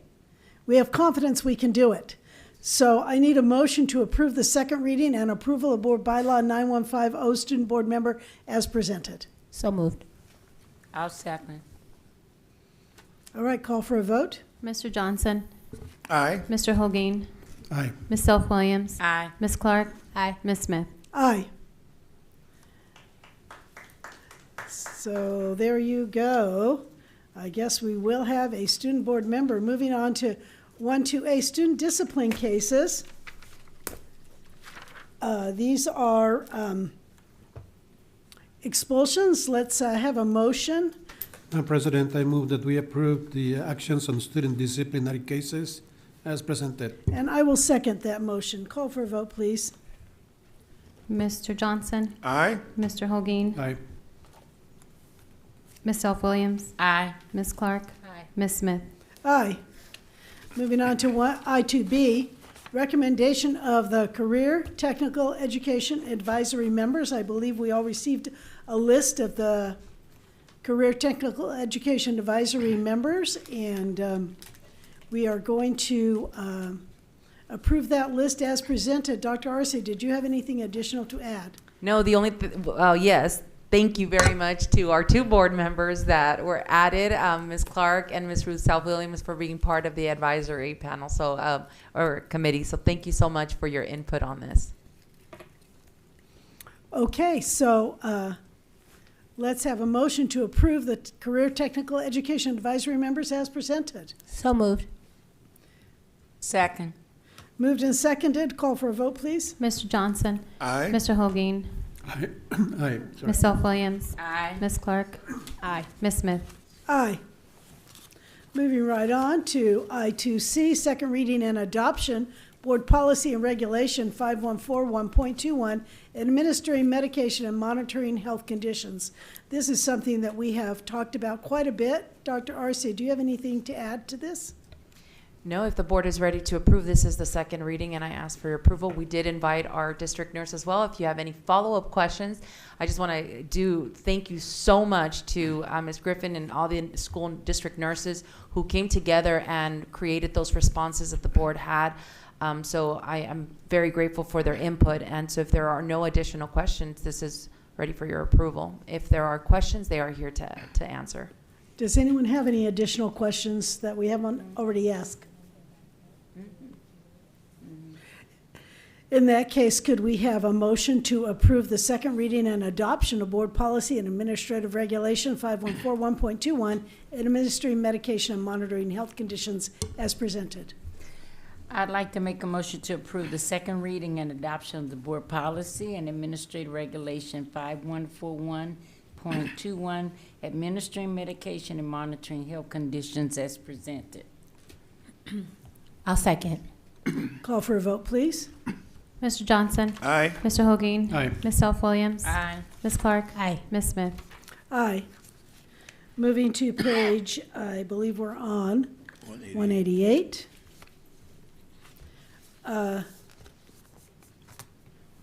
Wait, I'm sorry. Yes. This is a resolution 2022-23-75, intent of the Board of Education to establish Community Facilities District number 2023-2 of the Moreno Valley Unified School District and to authorize the levy of special taxes within Community Facilities District number 2023-2 of the Moreno Valley Unified School District. Susanna Lopez, could you enlighten us on what this is about? Yes, thank you, Mrs. Smith. This evening, we have 4 resolutions that are related to the formation of Community Facilities District, CFD 2023-2. The district has been negotiating with the developer, GP Alessandro LLC, and are presenting to you this evening an intent to form resolution, which is our first resolution. This would be the first step in the CFD formation process. We would be calling for a public hearing to continue with the formation at the board meeting scheduled for May 23rd. And just a little bit of background for this specific project. This is a 225 unit project that includes 3 different planning areas. And this is an area that it's located on between Alessandro and Bay, and it would be right next to what is the proposed Moreno Valley Town Center project. So the first resolution, 2023-75, again, is that for the intention to form the CFD. The second resolution would be to set the amount of the bonded indebtedness, which would be an amount to not exceed $18 million. The third resolution related to this CFD is actually for the approval of the map for the area that I just discussed. And then the fourth resolution would be to authorize the execution of the actual agreement. And I do want to add that, again, this would be an agreement that would be formed between the school district developer as well as our Eastern Municipal Water District, EMWD, as well as the city of Moreno Valley. Thank you.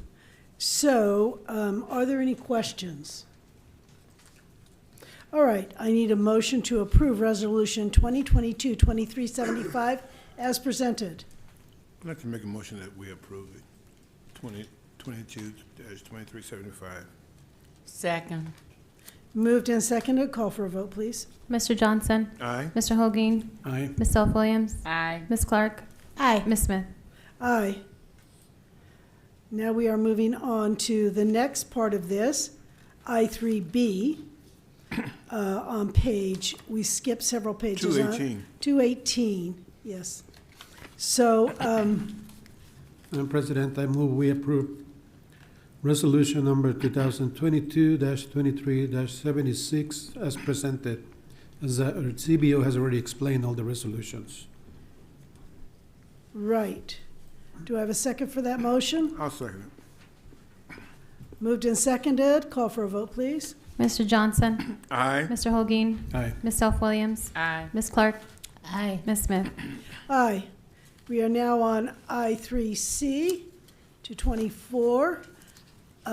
This is to approve resolution number 2022-2377 as presented. And this is the map part. So do I have a motion on this? Madam President, I move we approve resolution number 2022-23-77 as presented. Do I have a second for that motion? Second. Call for a vote, please. Mr. Johnson? Aye. Mr. Holguin? Aye. Ms. Self-Williams? Aye. Ms. Clark? Aye. Ms. Smith? Aye.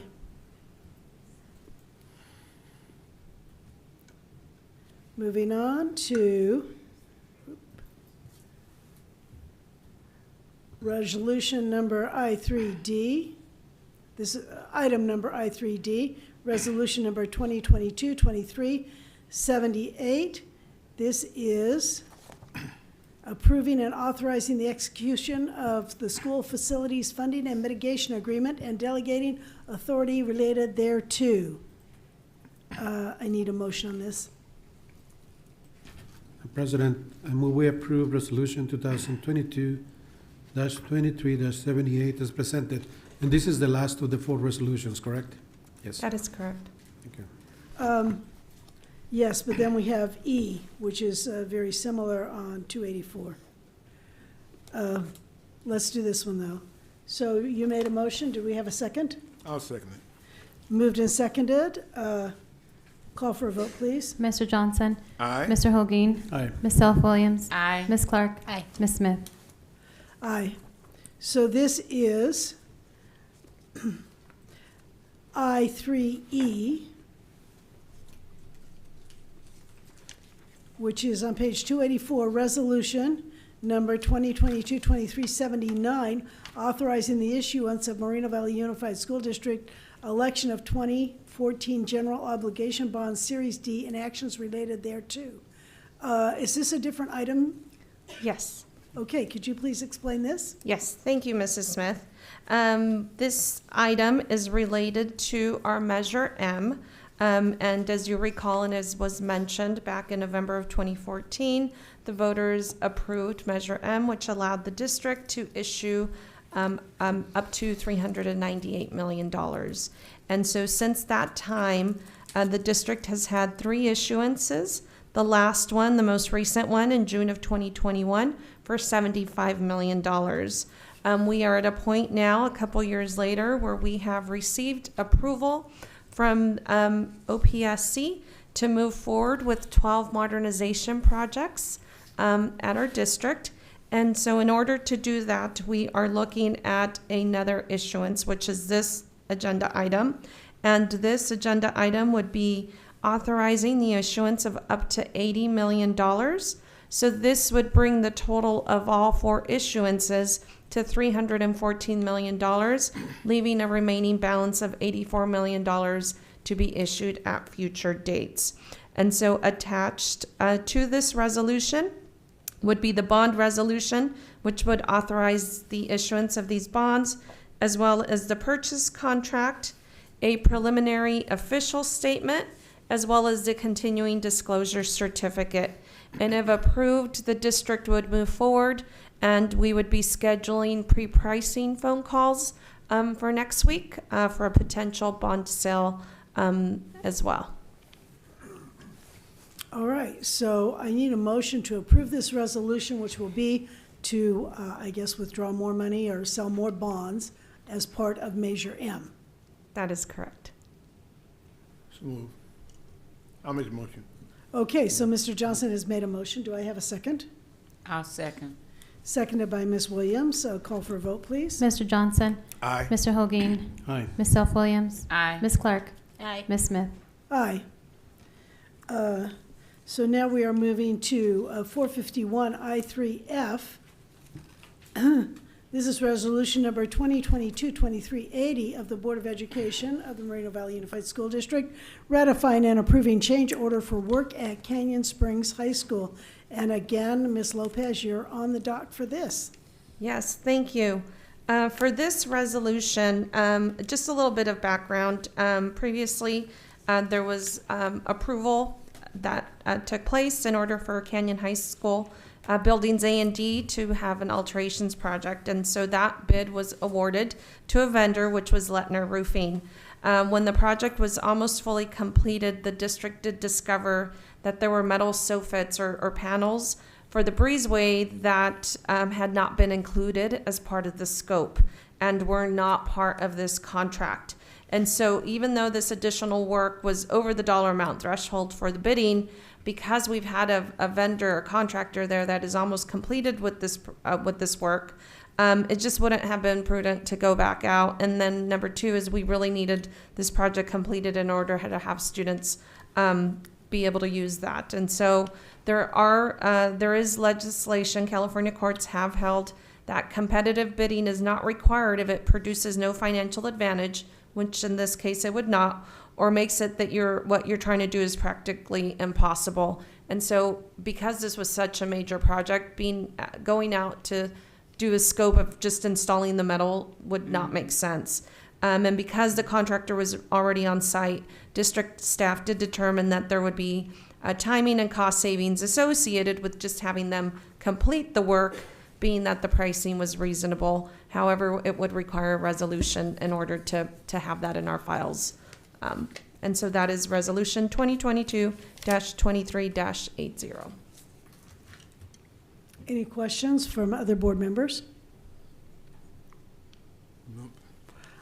Then can I have a motion on this, approving this resolution? President, I move we approve resolution number 2022-23-80 as presented.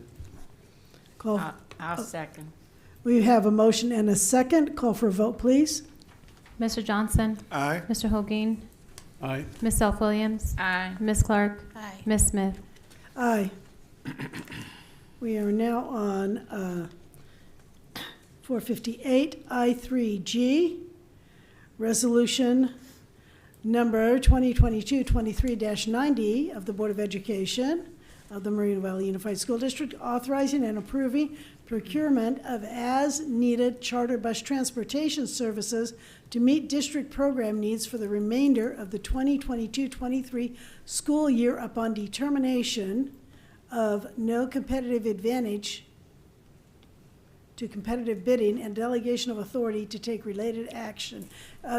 Susanna, could you tell us what this is about? Yes, so this resolution is related to charter bus transportation services.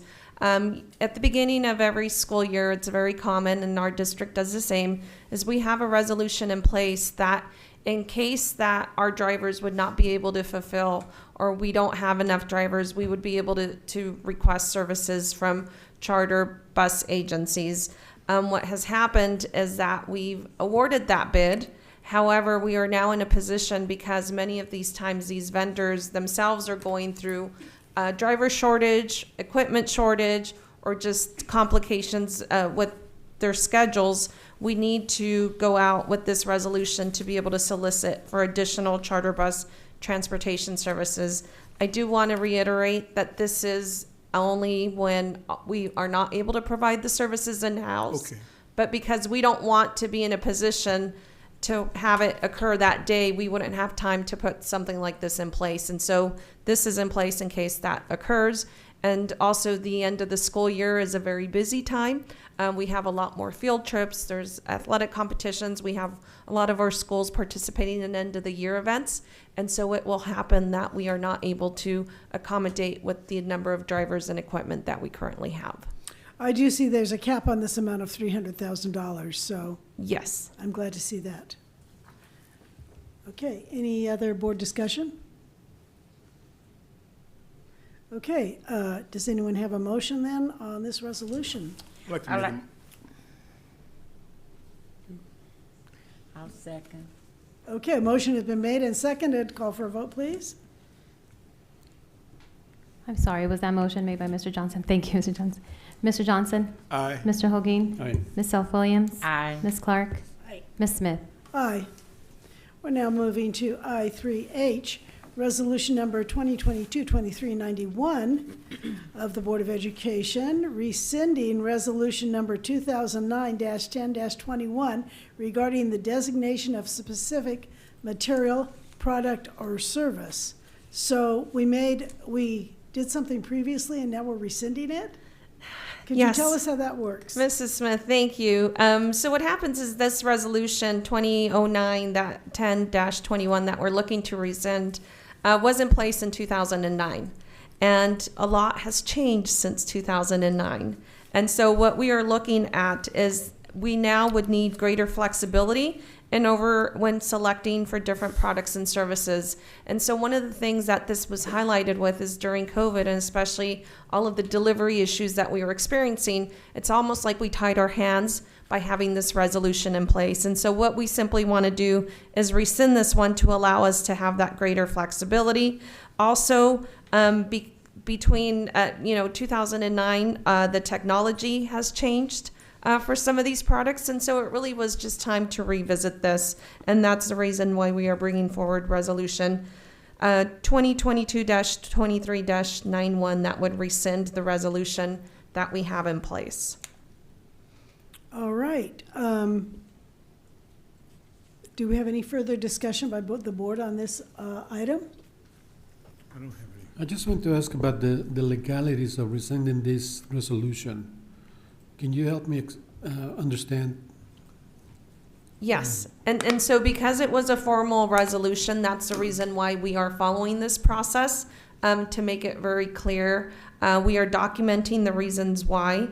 So for example, when you look at just the different, the pace of the technology market, the digital transformation, the fierce competition, we can't just say we don't want this resolution anymore. And so we've taken all those steps to outline that in the resolution and have worked with legal to make sure that we are compliant in doing so. I would think it would be somewhat like removing the requirement for the exit exam. Thank you. All right, so do I have a motion on this item to approve this resolution? President, I move we approve resolution number 2022-23-91 as presented. I'll second. Okay, so we have a motion and a second. Call for the vote, please. Mr. Johnson? Aye. Mr. Holguin? Aye. Ms. Self-Williams? Aye. Ms. Clark? Aye. Ms. Smith? Aye. Now, here's something I understand a little bit better. I3I, authorization of parent community booster clubs. We do this so frequently. Ms. Lopez, did you have something to say about this? Yeah, I like these items better as well. I just want to present this item to the board again. It's one that we bring forward usually every month, and it will just add to the list of our booster clubs that have met the requirements, have gone through the training, and completed the required paperwork. And so in this case, we are bringing forward approval of the Canyon Springs High School Band and Pageantry boosters, as they've met all requirements. All right. So it's just the one club? Yes, we're just adding one more club. Okay. Do I have a motion to approve the authorization for this parent community booster club? I'd like to make a motion to approve the authorization for the Parent Community Booster Club for January 1st, 2023 through December 31st, 2023 as presented. I'll second it. Okay, we have a motion and a second by Mr. Johnson. Call for a vote, please. Mr. Johnson? Aye. Mr. Holguin? Aye. Ms. Self-Williams? Aye. Ms. Clark? Aye. Ms. Smith? Aye. So, oh, I see, okay. So now we're going on to human resources, action items, I4A, job description updates to maintenance and operations specific skilled trades. Dr. Verde. Thank you, Ms. Smith. This particular item is actually the result of some ongoing negotiations that we've conducted with CSEA, our partners in labor on the classified side of the house. We've been working on updating the salaries, the responsibilities, the job descriptions of the skilled trades. And we've done that with electricians previously, for example. And this evening, we're bringing forward updates in the areas pertaining to carpentry, our locksmiths, our painters, and our plumbers. These are very important positions in our district and positions that we're often competing with private sector industry for. And so, again, we looked at comparative districts. We looked at updating the job descriptions, and we looked at updating salaries to make them comparable and to better retain our current employees. These have gone through our job description committee and again through the CSEA negotiation process and through their 610 process, and the district is recommending board approval this evening. Thank you. Are there any questions on this item? All right, in that case, I'll entertain a motion to approve the maintenance and operations specific trade job descriptions and updated salaries as presented. I'll make the motion. All right, Mr. Johnson's made a motion. I will second that. So it's been moved and seconded. Call for a vote, please. Mr. Johnson? Aye. Mr. Holguin? Aye. Ms. Self-Williams? Aye. Ms. Clark? Aye. Ms. Smith? Aye. So, let me see. Okay. Let me see, that was A, right? Okay. We're going clear to, I'm going to move it up here.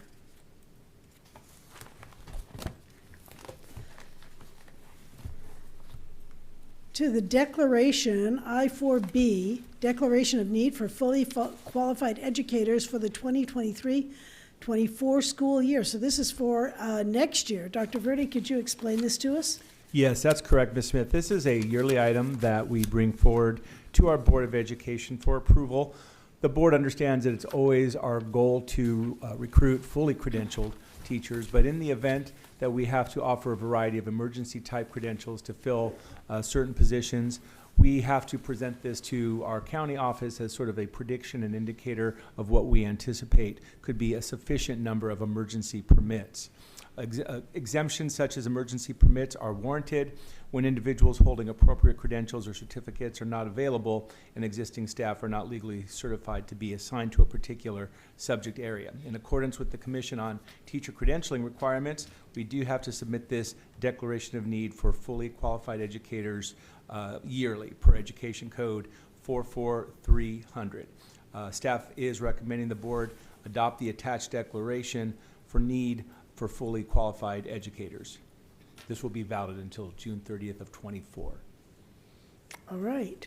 Does anyone have any questions on this? Yes, I do. All right, so Dr. Verde, my question is, since we're looking at estimations. Yes. And emergency credentials, do we get to go back and revise this? Because I'm thinking of maybe upcoming or pending retirements. Yes, so we can revise it and resubmit if we go beyond our limits that we've addressed here in this document, Ms. Williams. Just to give you an example, for this year, we stayed within our range and we did not have to do that. But in years past, if there was a certain area, say science or math, one of those areas that are a little bit more historically difficult to recruit for, and there was a spike in resignations and retirements, we'd be able to revise this. Okay, thank you. You're welcome. Any other questions? Okay, let's have a motion then. So moved. Okay, I think Mr. Johnson's second. moving.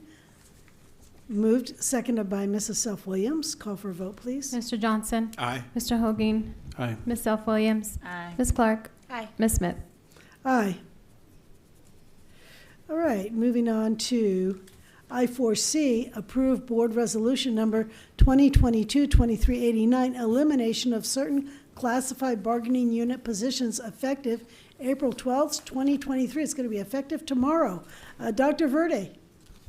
Thank you, Ms. Smith. I know that the wording on this sounds harsh, but really it's a housekeeping item that we bring periodically to our Board of Education, whereby we take a look at our position control process and get rid of vacant positions or eliminate vacant positions in order to make sure that we're tracking positions thoroughly in the system, and also making sure that employees are not adversely affected. So we do negotiate this process with our partners in CSEA, and we make sure that no individuals are actually laid off, or if there's any negative repercussions like a reduction in hours, that would be negotiated. But there's definitely still a need for instructional assistance in the district. This just allows us to move folks around into the areas where there's a new need for an IA, and we are eliminating those that are no longer in effect. So we're asking the board to adopt this so that we can continue to just maintain clear position control tracking. All right, thank you very much. Any questions? Yeah, this this action also affects or benefits, I guess, the budget process, doesn't it? That's correct, Mr. Holguin, because as you know, when we have a position on the books, if you will, we have to budget for that particular item.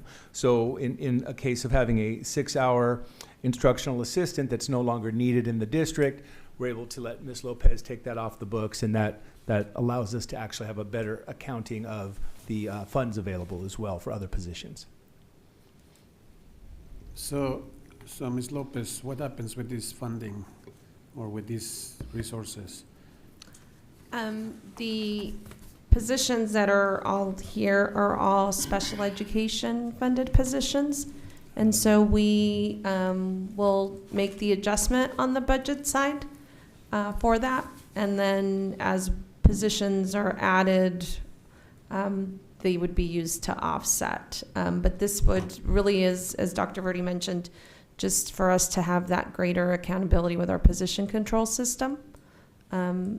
This would allow us to do that. Thank you. Okay, so do we have a motion to approve this resolution?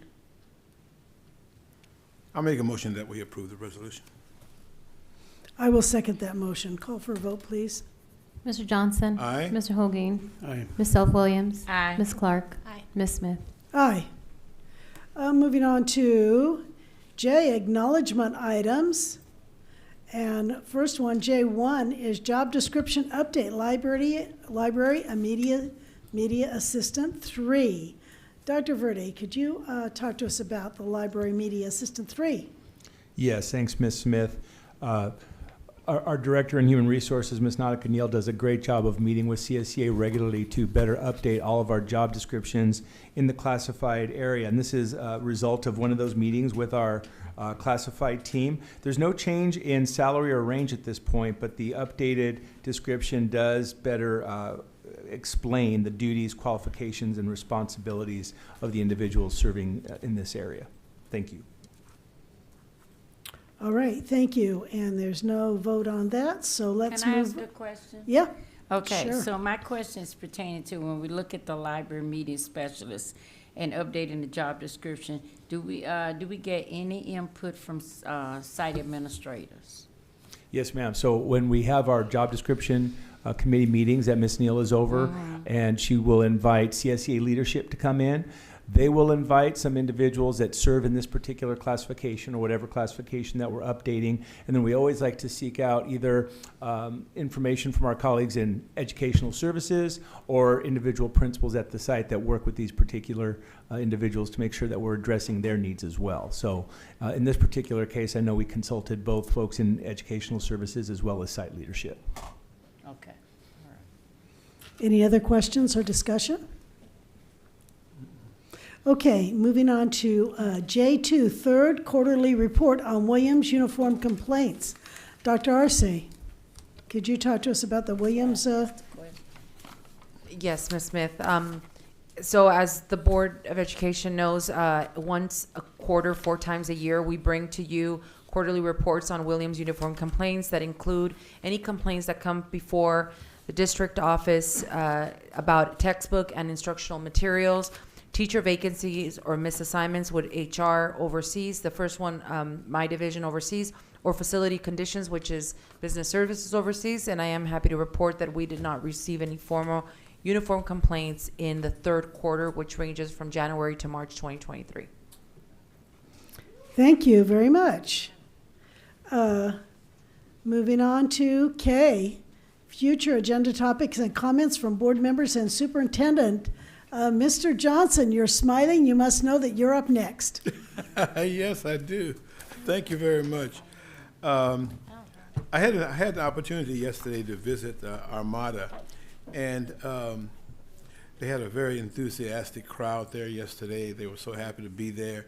But there were a couple of things that that really impressed me, is that the parent engagement. In fact, I wrote the lady's name down, and I don't know what I did with it, but she'll know if she hear me. But I asked her, you know, I told her I was happy to see her there yesterday, but I asked her, will you also go to high school when your kid's a senior? She said yes, but you should have seen his face. But neither here or there. But the point is, there were a lot of great family members yesterday at the schools. But I really would like to see those parents participating with their kids when they're in the 11th and 12th grade. I just don't think that's going to happen. You may have a couple, but you won't have it. But we enjoyed ourselves yesterday very much so. And then I have, as far as the Students' Academic Awards, something I'm not going to read about that. I have one other thing that I was going to talk about. Colleagues, yeah, I do want to say I thank my colleagues for their I care attitude. Every time somebody came up to speak, you can see I was just sitting here in the corner. I could look around and see the enthusiastic look on each person's face, and how much how you receive them.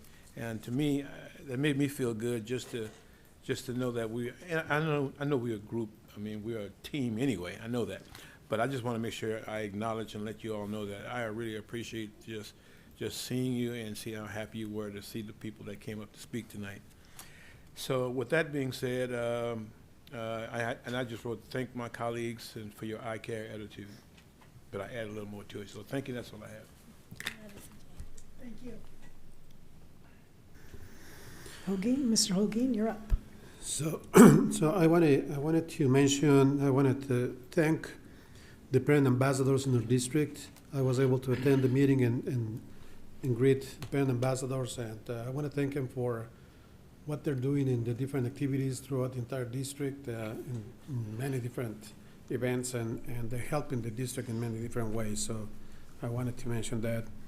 I also wanted to say congratulations to Dr. Katsura being recognized as the Equity Warrior by the California Association of African American Superintendent and Administrators. So congratulations, Dr. Katsura. I wanted to thank the district for the job fair that took place recently, and I think it was very positive. We saw some numbers, and I think it was a good opportunity for the district to go out there and recruit people. Many of them, we were there, and many of them even living within the district or the region. I think that's a great thing to connect with people. Some of them that attended our schools, and some of them were very interested in working in this district. So thank you for putting that together. The book club celebration today was great. I wasn't able to stay there the whole time, but the piece that I was there, because the parents were really excited to being recognized for their efforts in increasing literacy at the parent level, which we know eventually will benefit the students. So thank you for that celebration. And then I was able to join several of the members of the team during the strategic arts planning. And I'm so excited to see that happening one more time, because I think it is important to keep that strategic plan up to date. So it was time to do it, and I'm so glad that we're going through that exercise. And glad to see several community members and again, staff members being part of it. And the ideas that I heard today was just amazing. I'm looking forward to see the final product. I think it's going to be a great tool to continue moving forward in the visual and performing arts area. I thank my colleagues for adopting all those important resolutions this evening. Each and every one of those resolutions have very important meaning for the work of this district, for the parents, for the students, for the community. So I really thank you all for adopting it, for signing it, and for presenting it to staff members. I think that is a way of us making or showing our commitment to support those programs that were recognized this evening through the resolution process. And then, thank you for the board member, student board member process. It's very helpful to read all the documentation and then to hear the student voices, although I feel that the student voices have always been heard here in different avenues, different platforms. But we all have repeated time and again that we care about the student voice, and this is just one more example. And I'm glad that we're moving forward with this process and show that we do care about the students and their voice. I appreciate the presentation about the chronic absenteeism. I think that's a very important point that we need to continue supporting the efforts of the entire district. It's critical.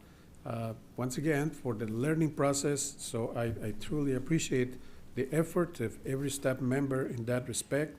And from my perspective, again, I'm ready to support in any way possible. And I'm sure my colleagues feel the same way. And lastly, visited Edgemont Open House last night. It's amazing the amount of student work that we saw in every wall, in every classroom. And to see the students and to see the parents so excited to be in that school. Every staff member was welcoming to the parents and to the students, and the students were excited to show their work.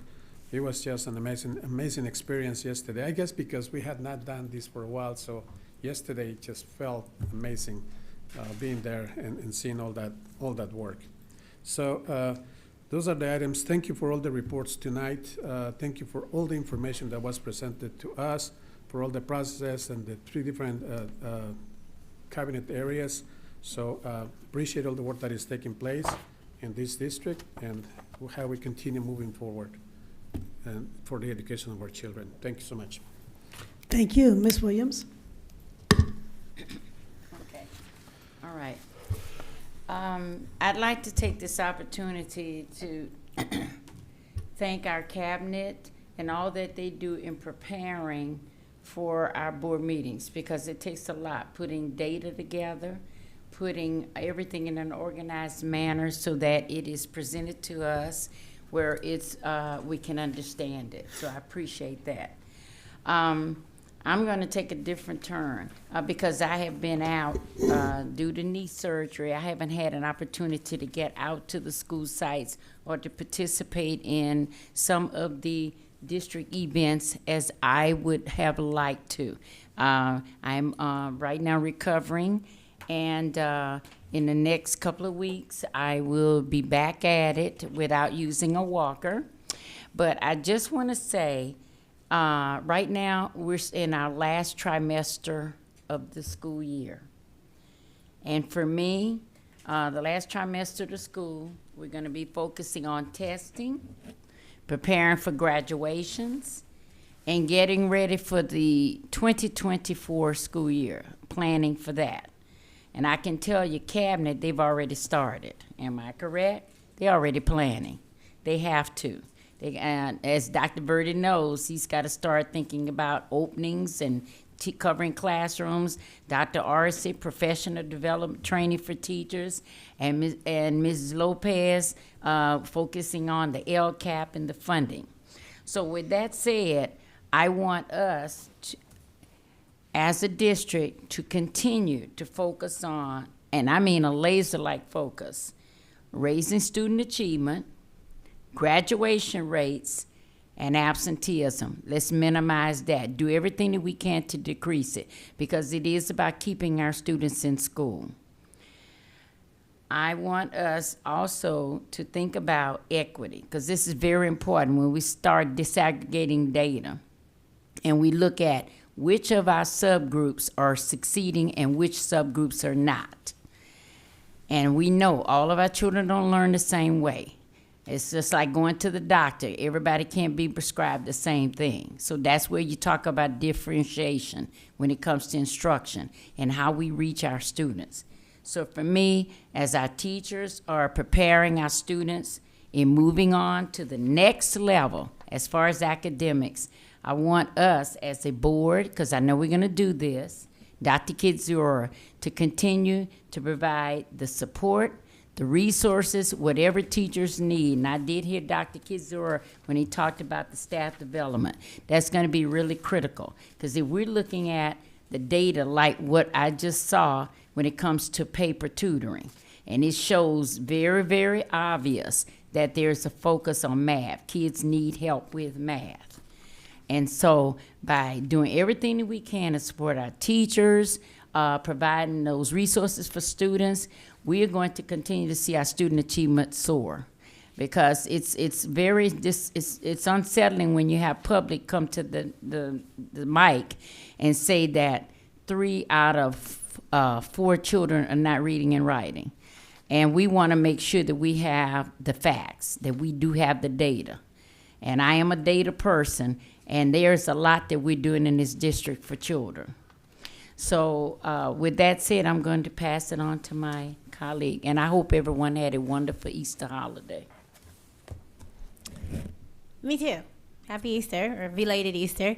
What a great board meeting. It was awesome. I love to see all the things that we're doing in the district for the students, teachers, staff, everyone.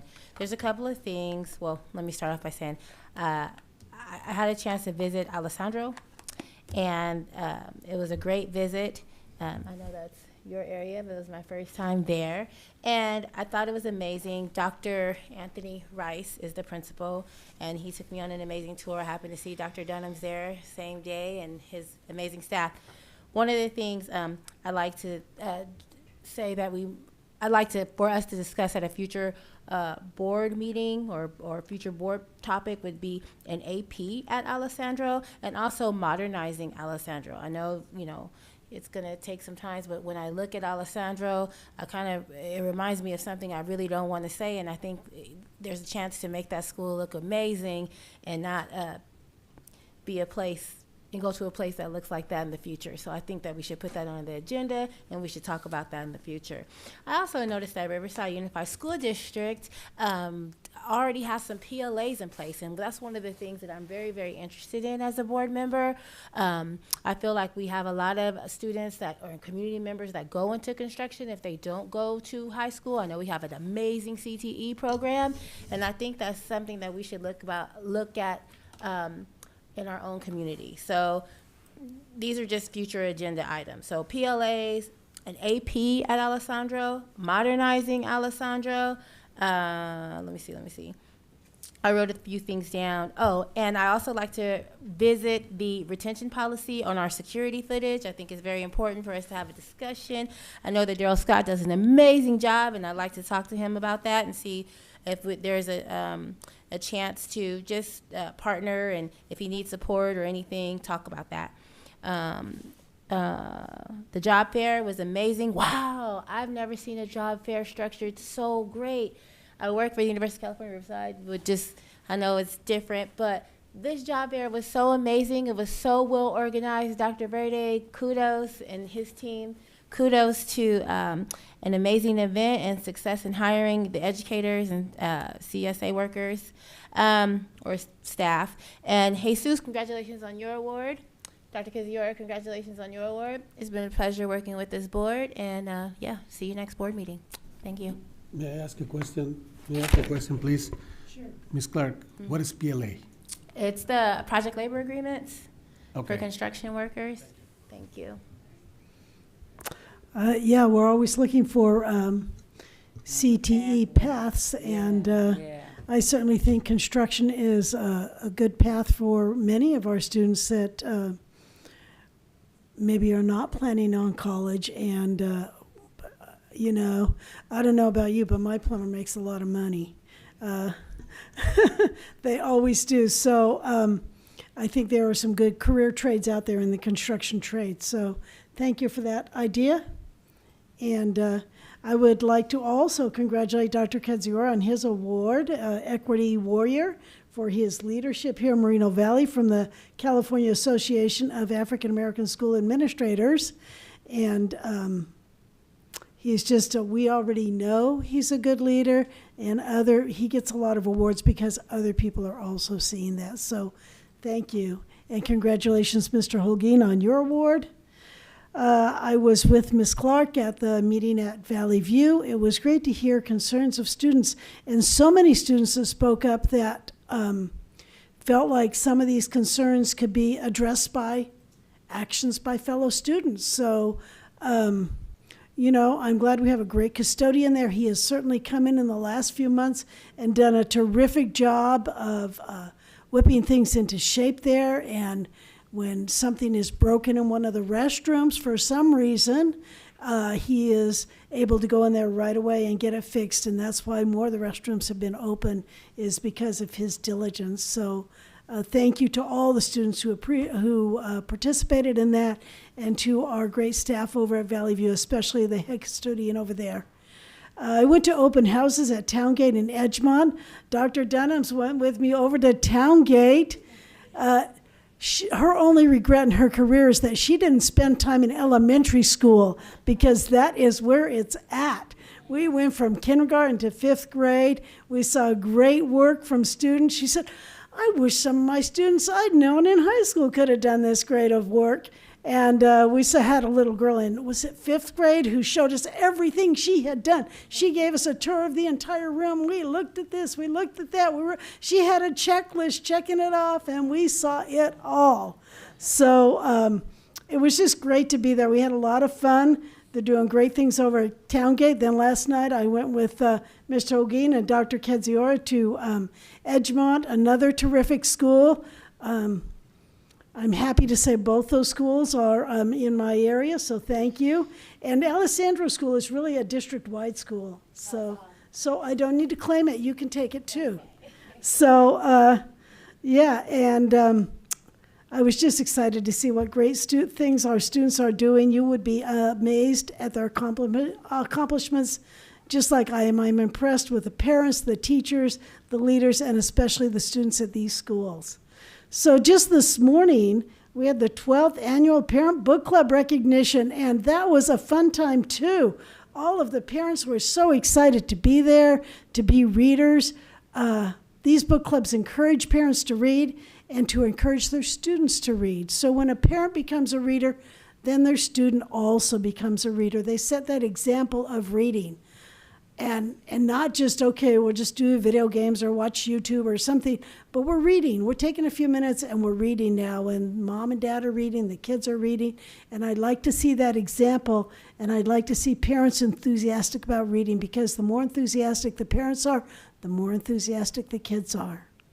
We place a great emphasis and value on reading in the Moreno Valley Unified School District, and we are happy to celebrate these parents and their achievements. So congratulations again to all of those, whether you came this morning or not, who are in a book club in Moreno Valley Unified School District. Congratulations and thank you. Dr. Kadziora, over to you. Thank you, Ms. Smith. I just have a few things I'm going to say. I want to say more, but I'm not going to, because it's 10:20. But on these slides up here, I just want to remind everyone that Holocaust Remembrance Day is on Tuesday, April 18th.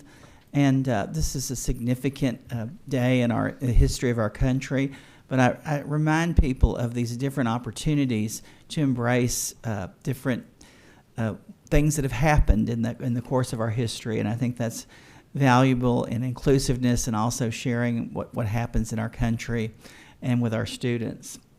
And then I don't know if y'all know, but it's Earth Day on April 22nd.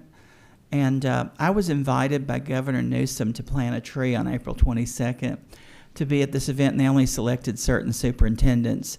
But I can't go because we're going somewhere. And, the board, we're going on that trip. And I was honored that they asked me, because they told me when they called from the governor's office that they're very proud of Moreno Valley Unified School District and what's happened here with the energy and the buses and just all the solar and just the things that we're doing to preserve, but they're going to plant a tree in honor of Moreno Valley Unified School District that day. So we should be very proud of that. And then on Wednesday, April 26th is Administrative Professionals Day. And that means secretaries, Daryl Scott, and all the people that work for you. You got to buy them something. And I have to remind people of this. I feel like I should work at Hallmark, but, I think it's so incredibly important on these special days that you take the extra time and you do what is necessary to demonstrate how much you care about the people who care so much about you all the time. And I just think, I remember when a secretary and when I was a teacher in Fontana, I used to be in charge of the social committee. And I planned these extravaganzas for and I shouldn't say this because Claudia's going to say, well, what about us? But, I'd get a red carpet, a limousine, they'd go to lunch.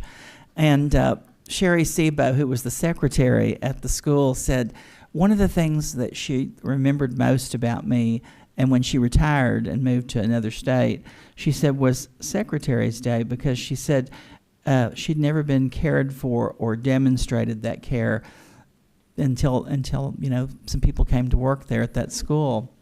So I want you to know that that's really important, and it does mean a lot to people too. I have an announcement that I'm very proud of, and I'm going to say it tonight. But we applied for a Green Ribbon Award for our district, and we were selected. And we're going on to a national spotlight. They just sent this to me today, and there's going to be a program that will take place at Santiago Steam Magnet School in Lake Forest, California, but they haven't confirmed the date yet. But this is due to the tremendous accomplishments of our school district and community. Everyone does everything they can to demonstrate green and to make sure that, from the transportation to the maintenance and operations team. Anthony Pipkins, you helped me with that award. Do you remember writing that, sitting in that conference room, doing all those things? I called people in, they wanted all this information, and people were like, right now? I said, right now. And I think it's so important to remember that school districts, I know we place a great deal of emphasis on test scores, and I don't want to take away from that, but I want you to know that I'm very proud of our children, and they often ask me, why do people say that three out of four kids can't read and write? I said, people look at a measure, and that may be what they think. But that's not what I think, that's what I know because of what I see happen. When kids are at a speech tournament and they outperform other schools that you expect to, those kids expected to win. I'm talking about other schools. When they heard Landmark in Badger Springs for the middle school speech tournament, those kids said they won. And of course they did. But that's what I mean. And there's so much to be proud of. And so I just want you to know that children hear us and they listen to us. But, I ask kids sometimes about their test scores, and they say to me, well, Dr. Kidzura, they don't put that on a college application. They put your GPA and their grades.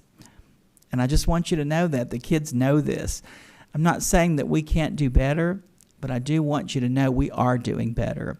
And every day we prove that. And not every district was selected for this, and they just announced it. I'm going to put it in a communication to y'all board so you can see this.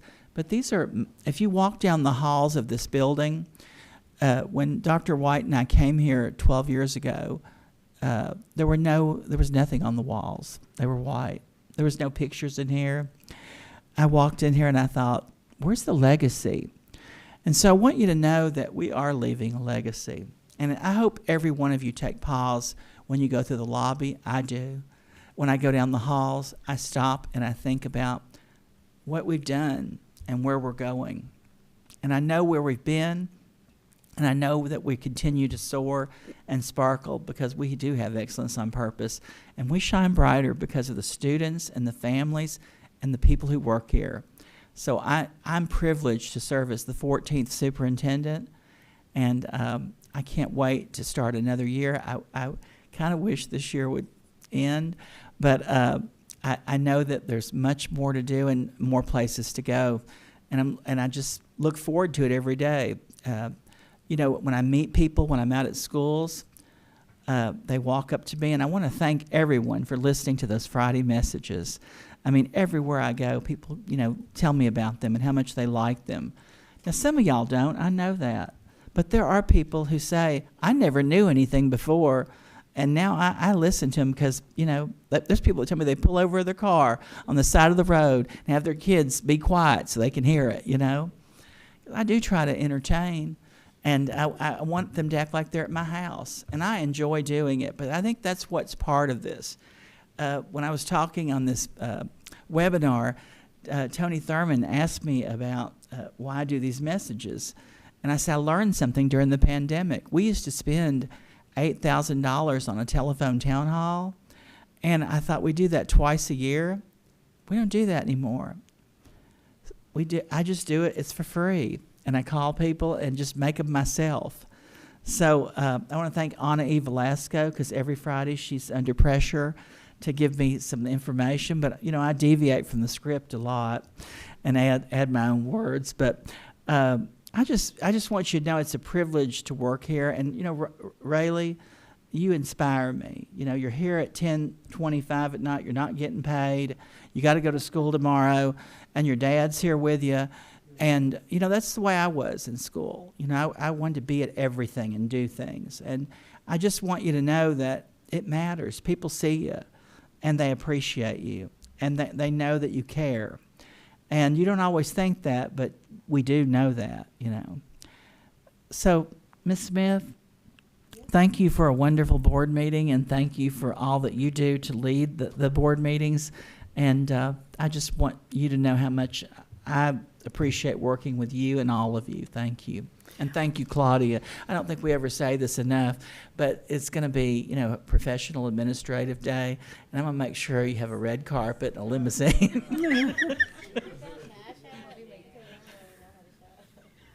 Thank you, Claudia, and thank you, Dr. Kedzior, for all you do for us and for the students of this district and for the families. I know that you're just available for everybody who needs help, and we appreciate you. With no further business to come before the Board of Education, this meeting is adjourned at 10:28. Thank you.